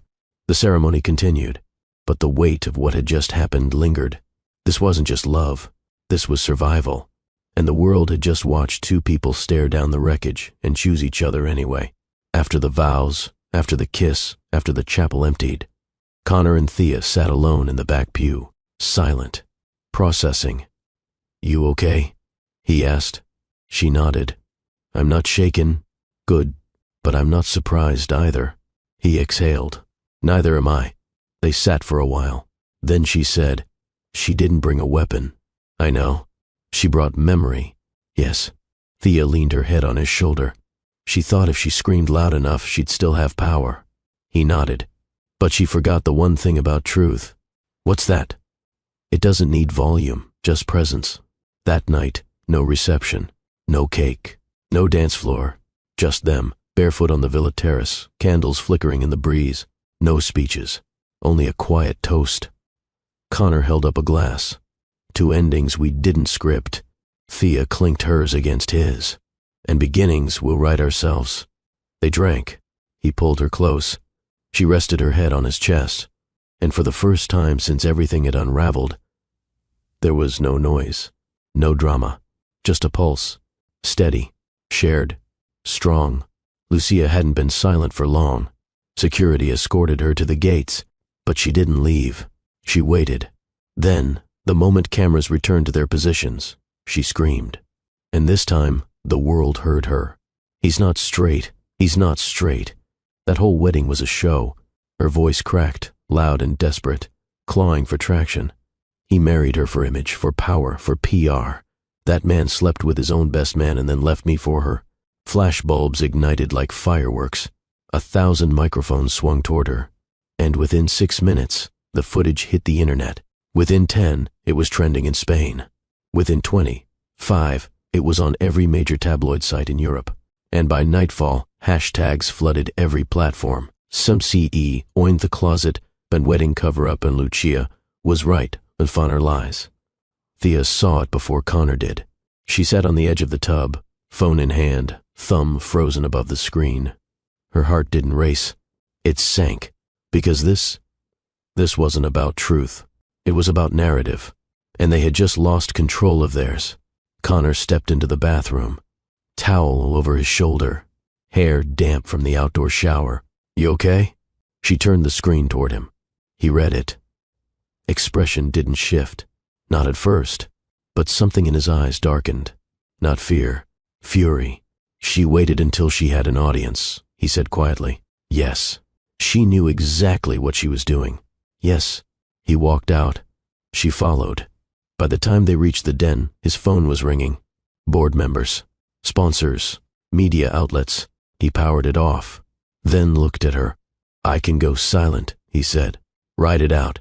No comment." She shook her head. "No, Thea. No more hiding," she said firmly. "No more closed doors."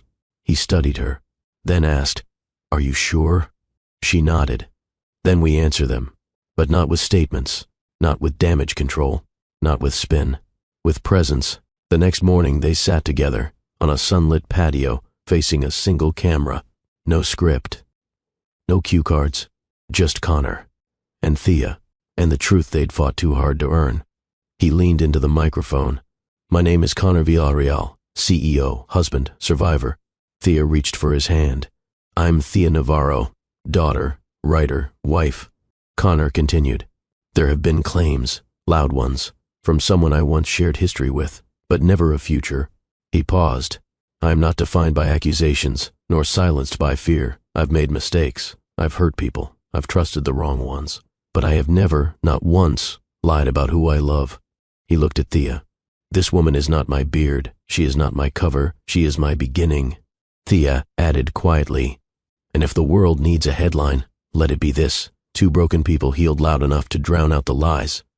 The video wasn't slick. No branding. No music. But within 2 hours, it had overtaken Lucia's clip and view count. Because it wasn't fire. It was water. And it washed everything clean. Still, backlash came. Sponsors paused contracts. One board demanded temporary withdrawal. Connor stepped down for 2 weeks. Voluntarily. No scandal. Just space. To let the noise pass. They spent those 2 weeks in a rented farmhouse outside Valencia. No paparazzi. No Wi-Fi. Just orange groves, handwritten notes, and conversations that didn't involve headlines. One night, under stars and silence, Thea whispered, "Do you regret marrying me in public?" He turned to her, eyes clear. "No, not even now. Especially now." She smiled. Because now," he said, "we're no longer surviving the storm. We're standing in the sun." The villa's back garden had long gone unnoticed. No landscaping crew touched it. No photographers staged photos there. But Thea found it. And when she called out to Connor that morning, with wind in her hair and light in her voice, he followed. Not because he knew where she was going, but because anywhere she walked now felt like it led to something sacred. It wasn't a garden by design. Vines crept up broken trellises. Wild roses tangled with lavender. The fountain in the center hadn't flowed in years, but there was beauty in the silence, and life in the overgrowth, like something that had been forgotten but never abandoned. Like them. They didn't speak at first. Connor took off his shoes. So did Thea. She stepped barefoot into the soft dirt, brushing her fingers along a branch heavy with small white blooms. Connor joined her under the arch of crooked ivy. Their hands met. Not held, not clutched, just met. Soft palms, silent skin. And then, his voice. "I don't need an altar," he said. "I don't need a witness," she replied. He breathed. "I don't even need the right words. Just say the wrong ones beautifully." She smiled. He touched her face, brushed a thumb over her cheek, then leaned close, forehead to hers, and finally whispered, "I vow to never weaponize silence again." She blinked slowly, exhaled. "I vow to ask, even when I think I already know. I vow to stay, when it's easier to run. I vow to run with you, when the world's too loud to walk through. I vow to unlearn what hurt taught me. I vow to relearn you. I vow to trust your no, and celebrate your yes. I vow to never make your softness feel like weakness. I vow to be safe and wild, at once, with you. I vow to be your quiet. I vow to be your chaos. I vow," she whispered, eyes wet now, "to build something that doesn't need defending." He smiled against her skin. "And I vow to protect what doesn't need walls." She tilted her head, forehead still against his. "And that day, at the altar, when I froze—" "Don't," he said gently. "I need to." He didn't move. "I didn't freeze because I didn't love you," she continued. "I froze because I loved you enough to want it done right, not rushed, not rescued." He closed his eyes. "And this?" he asked. "This is right." He pulled her closer, not in a show, not in a performance, just body to body, chest to chest. And they held each other there, beneath sun-filtered leaves and the scent of broken rosemary, for what felt like hours. Later, Thea pulled something from her pocket. A ring, simple gold, slightly bent, no diamonds. She slid it onto his finger. "This was my father's," she said. "He never gave my mother grand gestures. Just this." Connor looked down at it. "He told me," she added, "that promises whispered into collarbones last longer than ones shouted into microphones." Connor smiled, then did the same. No box, no script, just his hand reaching into his trouser pocket. Another simple band. He placed it on her finger, slow and steady, and whispered, "Then may this one echo in every kiss that follows." They didn't kiss right away. They stood still, inhaling, committing. And then, he tilted her chin. Their lips met. Not urgent, not desperate, but certain. It wasn't their first kiss, but it was their first vow sealed with breath. Later that night, as they lay tangled in sheets and moonlight, Thea murmured, "Do you think we'll always have to rewrite things?" Connor smiled against her collarbone. "Maybe. Does that scare you?" "No. Why not?" "Because I married a writer." She laughed quietly, then pulled his hand to her heart. "And I married someone worth writing for." There were no rose petals, no champagne bottles sweating in buckets, no dimmed chandeliers or velvet sheets, just them. 2 rings, 1 garden, a silence that wasn't awkward, just full. Thea stood in front of him, fingers curled at her sides. Connor stepped forward, close enough that she could feel his breath, but not touching, not yet. "Can I?" he asked. Her nod was soft, but her yes? Her yes was anchored. He reached for her dress, not with hunger, but with care. The zipper whispered down slowly. Her spine arched slightly as it fell away. And still, he didn't rush. He held the fabric in place a moment longer, then slid it from her shoulders. She stepped out of it herself, bare, not embarrassed, not seducing, just standing there, offered, present. Her eyes didn't break from his. She wanted to watch this, to be fully here, to be seen. His turn. She reached for his shirt, unbuttoned him slowly, kissed each inch of exposed skin, not for heat, for grounding, for anchoring the moment. His breath trembled once, just once. Then he reached for her hand and pressed it to his heart. "Do you feel that?" Her eyes welled. "Yes, you steady it." They laid down in the middle of the garden. No bed, just a quilt pulled from the farmhouse linen closet, the grass beneath it still cool from morning dew.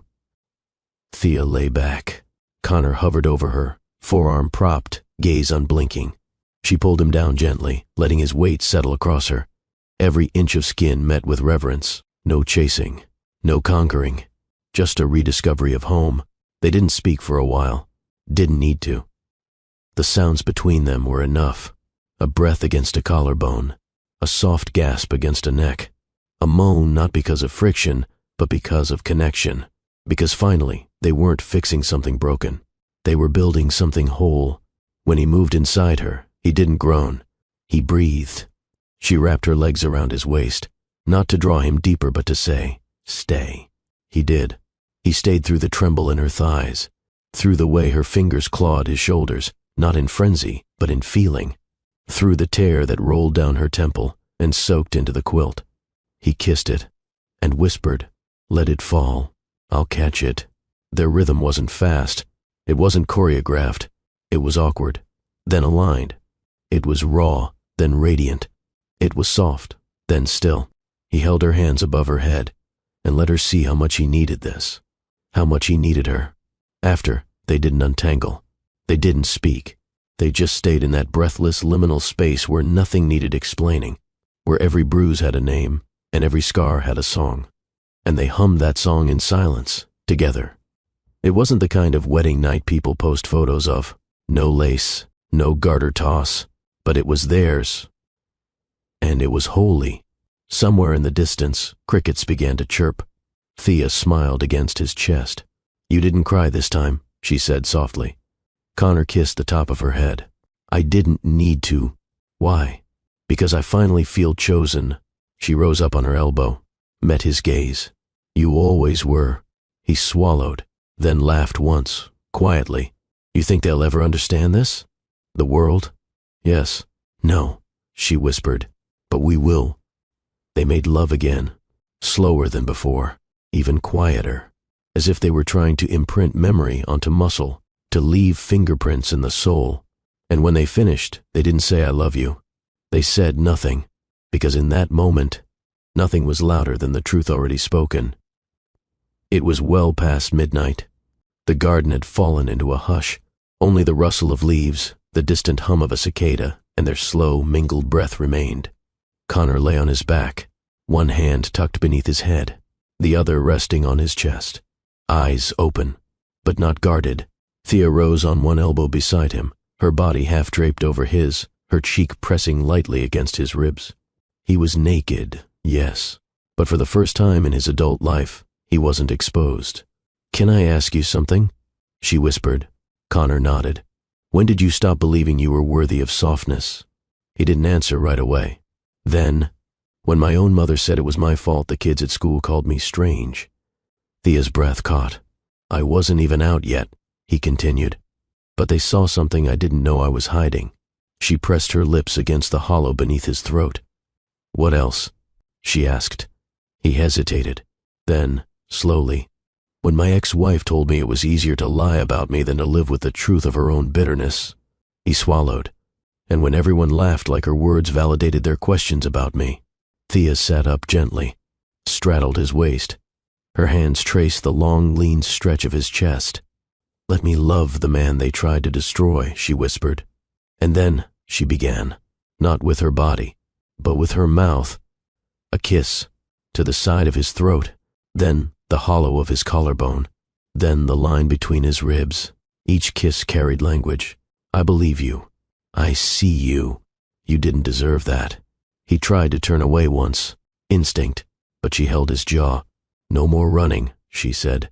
"No more apologizing for surviving." "I'm not apologizing." "Yes, you are," she whispered. "With every muscle you tense, every breath you hold." Then another kiss, right over his heart. Let it go. And just like that, he did. He wept. Not loud, not trembling, just slow tears, one after another, until her lips tasted salt and her hands cradled the weight of what he'd been carrying for decades. She didn't rush him, didn't try to fix it. She just held, until he whispered, "Why didn't you give up on me?" She looked at him as if the question wounded her. "Because you're not something to give up on, not even when I shut you out. Especially then, not even when I believed the worst about you. You've always been more than the stories others told about you." He reached for her hand, laced their fingers together. "Thank you for not asking me to prove anything tonight," he murmured. Thea leaned down. "Because you don't owe me proof. You owe yourself peace." He inhaled, a deep, full breath that seemed to stretch all the way to his toes. And as she curled into him, her lips brushing the corner of his mouth, he said it, not loud, not trembling, just real. "I'm tired of pretending I don't need this." They stayed that way, her hand on his chest. His arms finally relaxed around her. The moon climbed higher, and for the first time since the wedding, since the accusations, since the stage and the spectacle, Connor found something stronger than pride. He found surrender, not weakness, but willingness, to be seen, to be held, to be loved, without earning it, without performing for it, without explaining it, just as he was. And finally, that was enough. The room smelled like citrus and sun. The windows were cracked open just enough to let in the scent of wild oranges and the distant roll of the ocean breeze. Thea stirred first. Her arm flopped over the edge of the linen sheet, fingers grazing the cool tiles beneath the bed. Then she felt it, Connor's breath at the nape of her neck, still asleep, still holding her, as if his body had memorized the shape of her in sleep and refused to forget. She didn't move right away. Instead, she let herself feel the weight of it. Not his arm over her hip, not his hand resting at her belly, but the safety of it, the steadiness, the kind of silence that didn't ache. She turned slowly to face him. His eyes were still closed, lashes brushing his cheeks. But he smiled. "Caught me," he murmured without opening his eyes. "Were you watching me sleep?"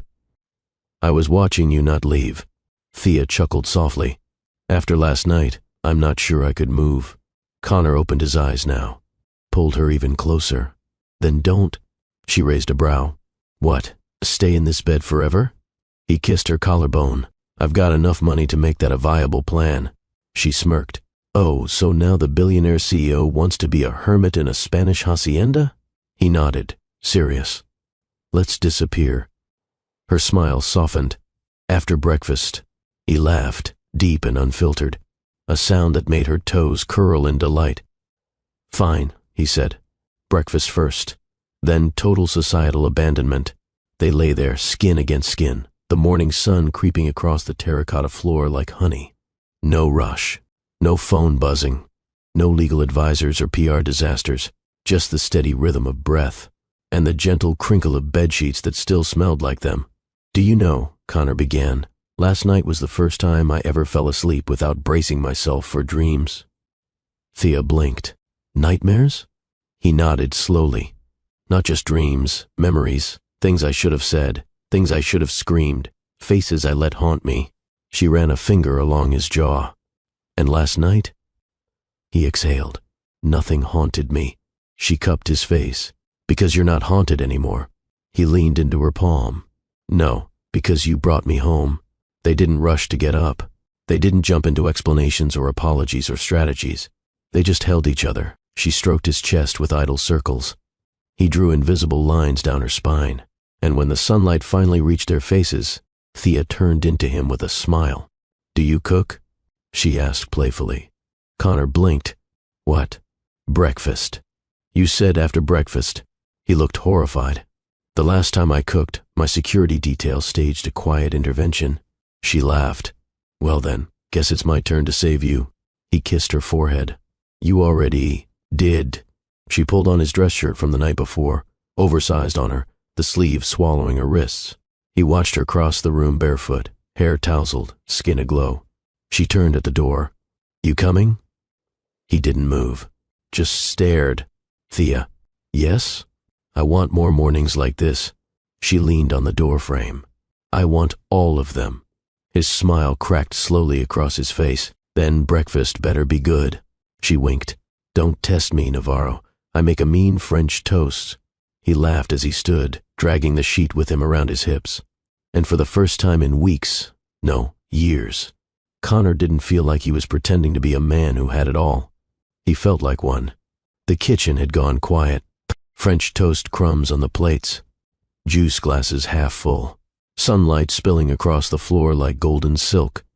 Connor stood behind Thea as she rinsed her fingers in the sink, his hands gently finding her waist. No hunger in his touch.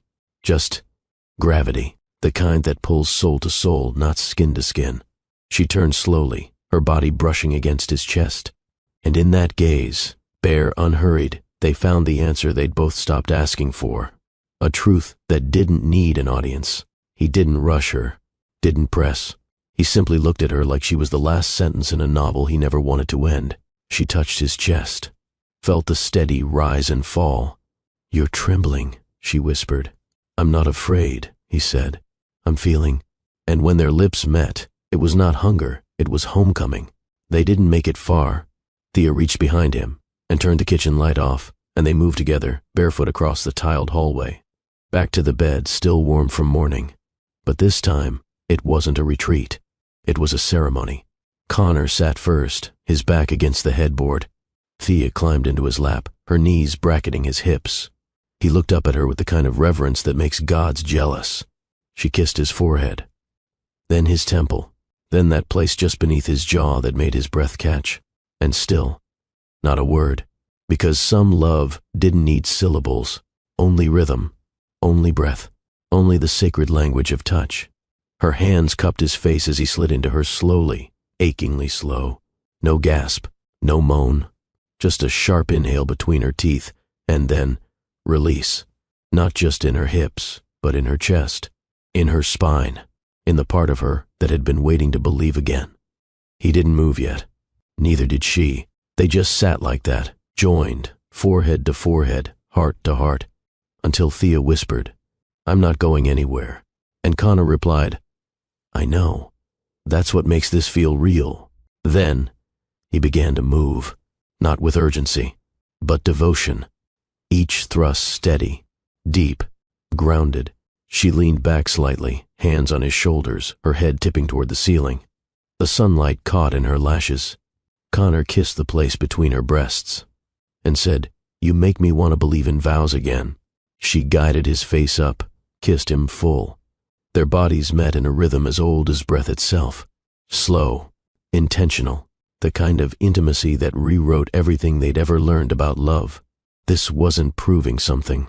This wasn't fixing something. This wasn't reclaiming what was lost. This was building something neither had dared dream possible. She whispered his name, not with need, but with knowing, as if every syllable held gratitude, apology, and invitation all at once. Connor gripped her hips tighter, but not to control her, to anchor himself, because in her, he wasn't unraveling. He was rooting. Their pace shifted, just slightly, a little deeper, a little slower, and when she began to tremble, it wasn't from climax alone. It was from the way he looked at her, like she was the one thing in this life that made sense. And when he came, it wasn't a shout or a quake. It was a sigh into her neck, a single broken whisper. "Thank you for seeing me." After, they didn't pull apart right away. They stayed joined, breathing together, listening to the birds beyond the open window, the rustle of olive leaves, the wind teasing through linen curtains. Thea pressed her lips to his pulse. "I didn't just fall in love with you, Connor Navarro," she whispered. "I chose you." He turned her chin toward him. "And I finally choose me too." The hacienda's back garden opened into a wide grove of olive trees. Sunlight filtered through their twisted limbs, casting dappled gold on the ground below. Connor held Thea's hand as they walked barefoot through the soft earth, a breeze gently tugging at her dress. They didn't need words yet, not after the way their bodies had already spoken, not after the quiet their hearts had finally allowed. They stopped under a tree older than both of them combined. Thea let go of his hand, dropped to the grass, and laid her head gently in his lap. He leaned back against the trunk, one hand resting in her curls, the other shading his eyes from the late morning sun. A silence passed, but it was a chosen one, not filled with things unsaid, just peace. I used to think love had to look a certain way, Connor said finally. His voice was softer now, more real, as if there was a script, a checklist, appearances to uphold. Thea didn't open her eyes. Let me guess. The yacht, the watch, the magazine cover? He chuckled. And the woman who didn't ask questions, she reached up and tangled her fingers with his. I've never wanted a version of you. Then what have you wanted? She opened her eyes now. Just you. Without the edits. He exhaled, shoulders loosening as if something unnamed had just fallen away. I'm not perfect, he said. I still get it wrong. I still carry shame in places I didn't plant it, but I'm done hiding. From them, from the world, from myself. Thea sat up. Not all the way. Just enough to rest her cheek on his thigh, her arms wrapping around his waist. That's all I've ever needed. He looked down at her. Really? She nodded. I didn't fall in love with the CEO, or the headline, or the man everyone argued about. I fell in love with the one who showed up when the door finally closed. The wind rustled through the olive branches above them. Connor leaned down and kissed her forehead. I don't want a perfect love. Neither do I, she whispered. I want one that tries. Every single day. He smiled. You're going to get sick of me, you know. She laughed into his lap. I've already memorized your worst habits. Oh yeah? You overthink your silences, you apologize for your strength, and you still don't believe you're worthy of gentle things. He blinked, then kissed her again. And again, and again. They lay there for hours, talking about nothing, about everything. He told her about the villa in the north, the one no one knew he owned. She told him about the book she'd started writing but never finished. He promised to read it. She promised to write it, now that she had a reason to believe in endings worth chasing. At one point he brushed an olive leaf from her shoulder and said, If I proposed right now, no ring, no fanfare, would you say yes? She looked at him, lips curled into a smirk. I already did. Every time I stayed. And that was enough. Not a headline. Not a church bell, not a room full of strangers with cameras. Just two people, under a tree, rewriting the only vows that mattered. I see you. I'm staying. And I don't need the world's permission to call this home. The front of the gallery was nothing like the last time Thea had stood there. No riot of whispers behind her back. No silent judgment disguised as champagne smiles. This time, it was different. This time, it was hers. And the banner above the entrance said it all, unashamed. 2 words in raw brushstrokes, black on white. Defiant, bold, sacred. Thea stood at the entrance, her heels steady against the marble floor. No assistant, no curated press, just her. And the world could either show up or miss history. Behind her, the lights glowed soft gold. Her exhibit wrapped the space like a body learning how to breathe again. Every canvas whispered a secret once buried. A woman curled over, naked and sobbing, but her back arched in strength. A pair of hands, painting over bruises with flowers.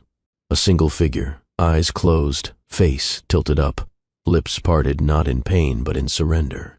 Not to anyone, but to herself.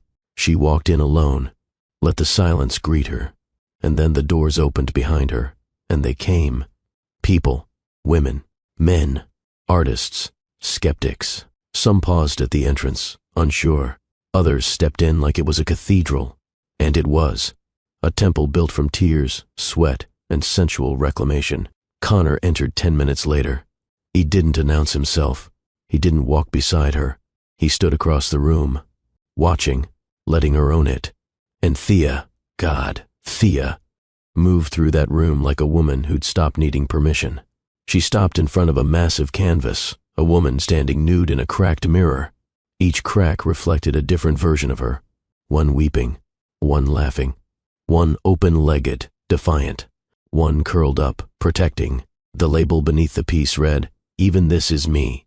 Medium, acrylic, vulnerability, and nerve. A journalist approached her, soft-spoken, almost cautious. Miss Hart, may I ask what inspired this collection? Thea turned slowly, held his gaze.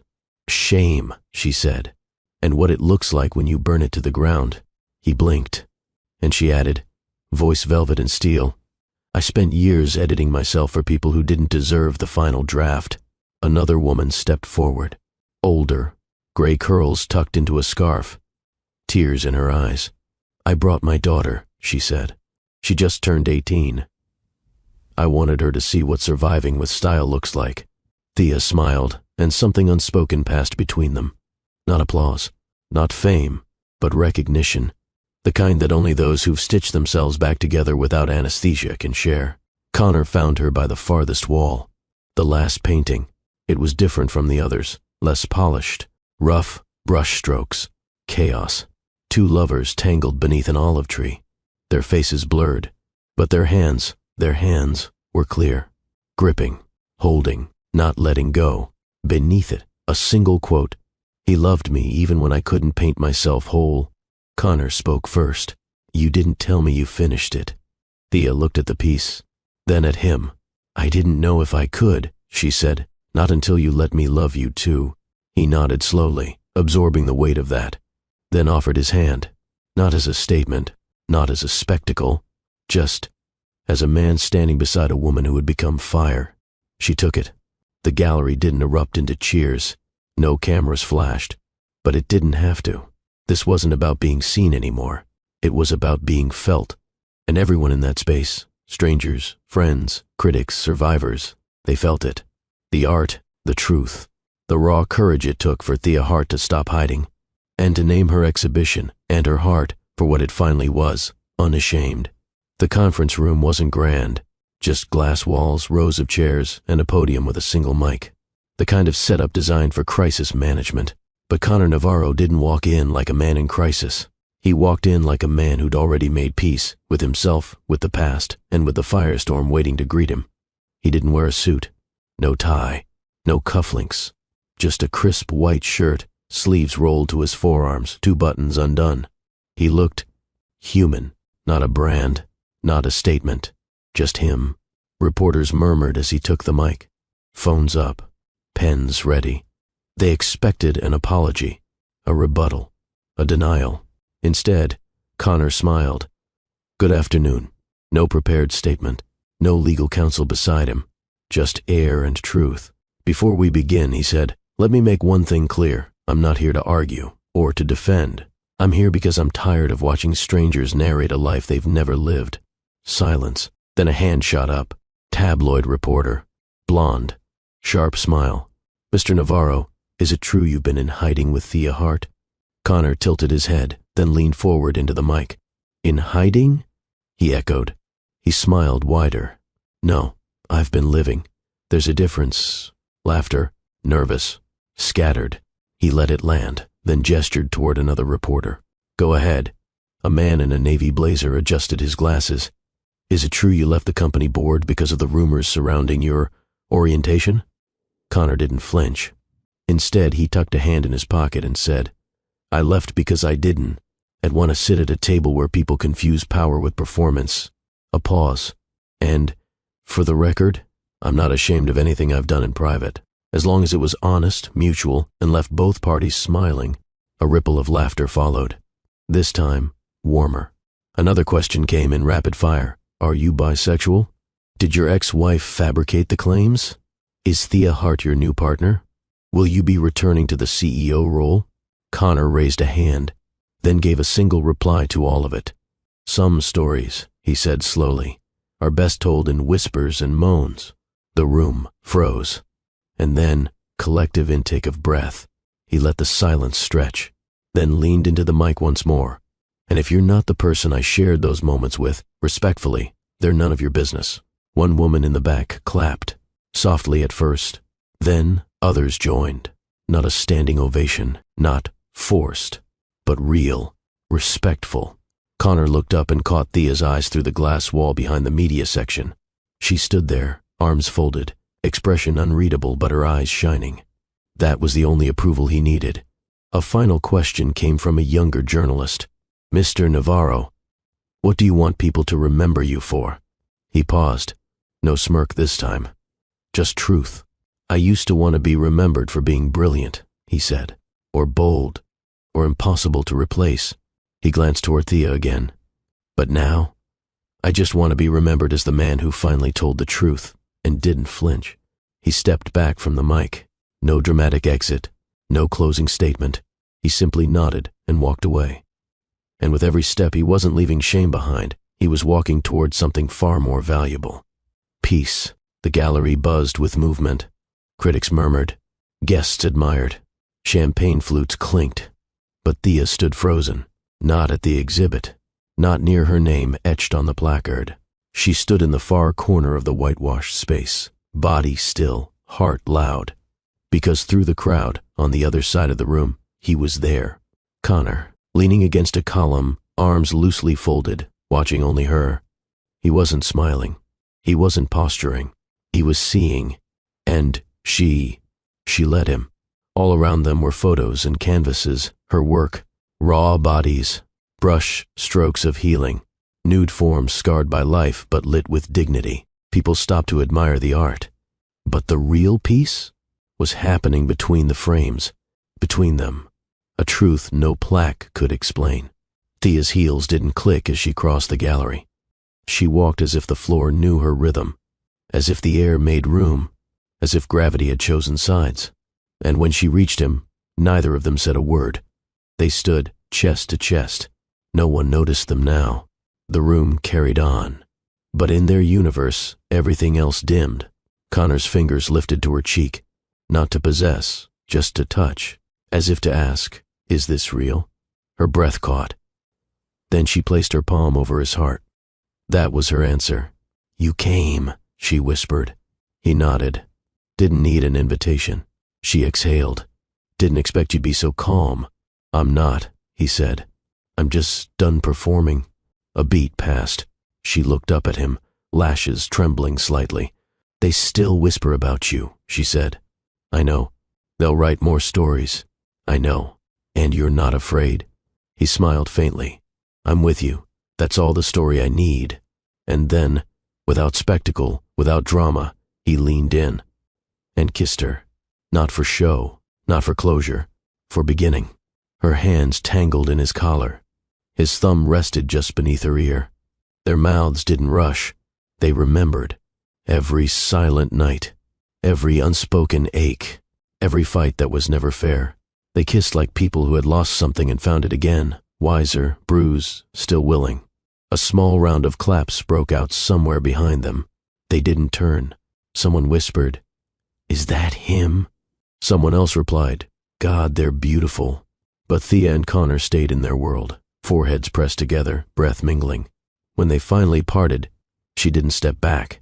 She looked him square in the eyes. "You're sure?" she asked, voice low. He didn't blink. "I'm not hiding, I'm not folding, and I'm not letting go of you again." Tears shimmered, but she didn't let them fall. Instead, she whispered, "Then take my hand, and don't just walk beside me, walk into it."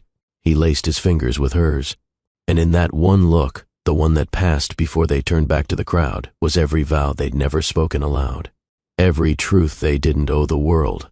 No ring, no altar, just one look, and one truth.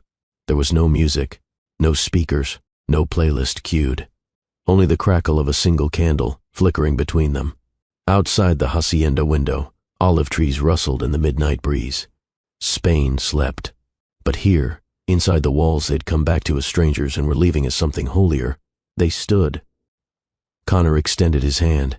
No flourish, no bow, just his palm, open, waiting. Thea took it.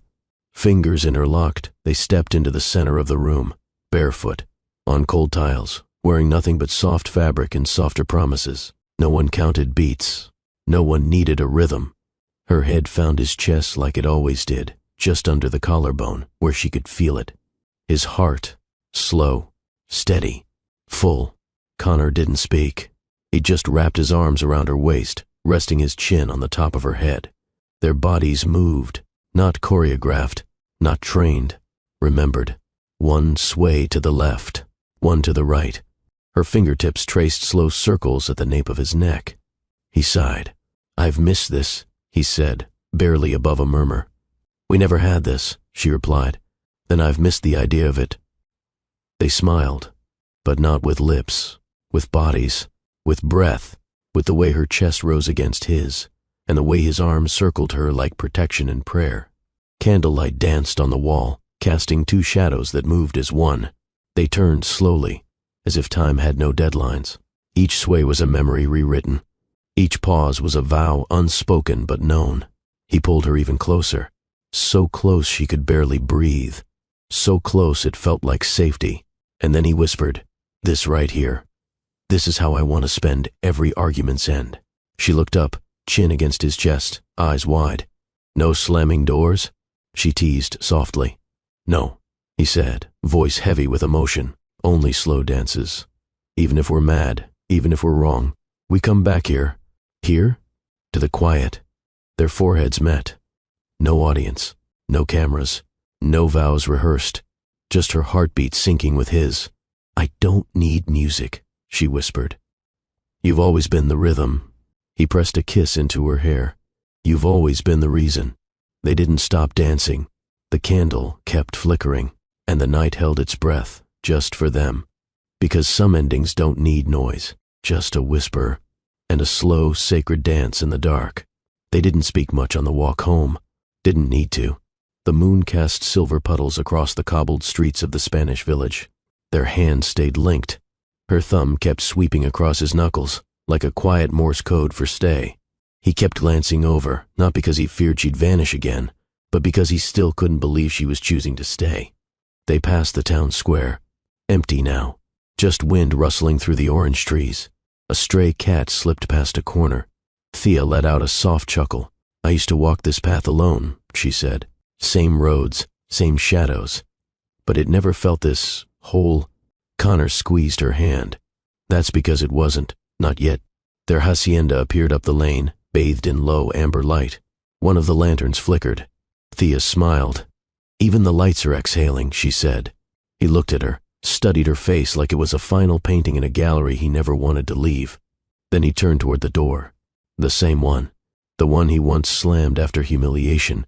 The one where cameras had flashed. The one where shame had followed him like a ghost. He reached for the handle. Paused. Thea tilted her head. "You okay?" He nodded slowly, just remembering. Then, with intention, not retreat, he pulled the door shut behind them. Click. A soft, final punctuation. Inside, it was quiet. A warmth lived here now, not just in the air but in the walls, in the laughter that had been shared, in the forgiveness that had been earned. She walked in first, leaving her sandals by the door. He followed, shrugging off his blazer, hanging it on the hook beside hers. Their clothes, side by side, like their stories. Thea lit a candle near the window. The flame shimmered against the glass. He stood behind her. Arms circled her waist.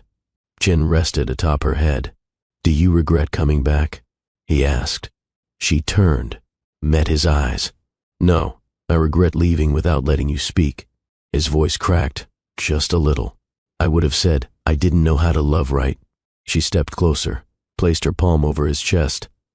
"You didn't have to know how," she whispered. "You just had to try." They stood there, in that pause between past and future, between all the doors they'd walked through, and the one they just chose to close. Later that night, they lay in bed, not tangled in passion, but in something deeper. Peace. Her head on his chest, his hand resting over hers. Outside, the town quieted to a hush. Inside, their hearts beat like two slow drums learning the same rhythm. No grand vows, no glittering announcements. Just a man and a woman who had learned how to stay. Connor looked toward the door one last time. This time, it was shut not out of fear, but out of freedom. He smiled. Thea whispered, "What?" He kissed her hair and said, "Nothing, just this, us. It's finally real." And neither of them opened that door again. Because what was behind it no longer mattered. Thank you for being here with us on Love and Twilight, where every story shines a little light on love, hope, and healing. If today's message touched your heart, don't just keep it to yourself. Spread the love by liking, sharing, and subscribing. Your voice matters here, so drop your thoughts in the comments and let's build a community that uplifts each other. Stay connected, stay inspired, and remember, you are never alone on this journey.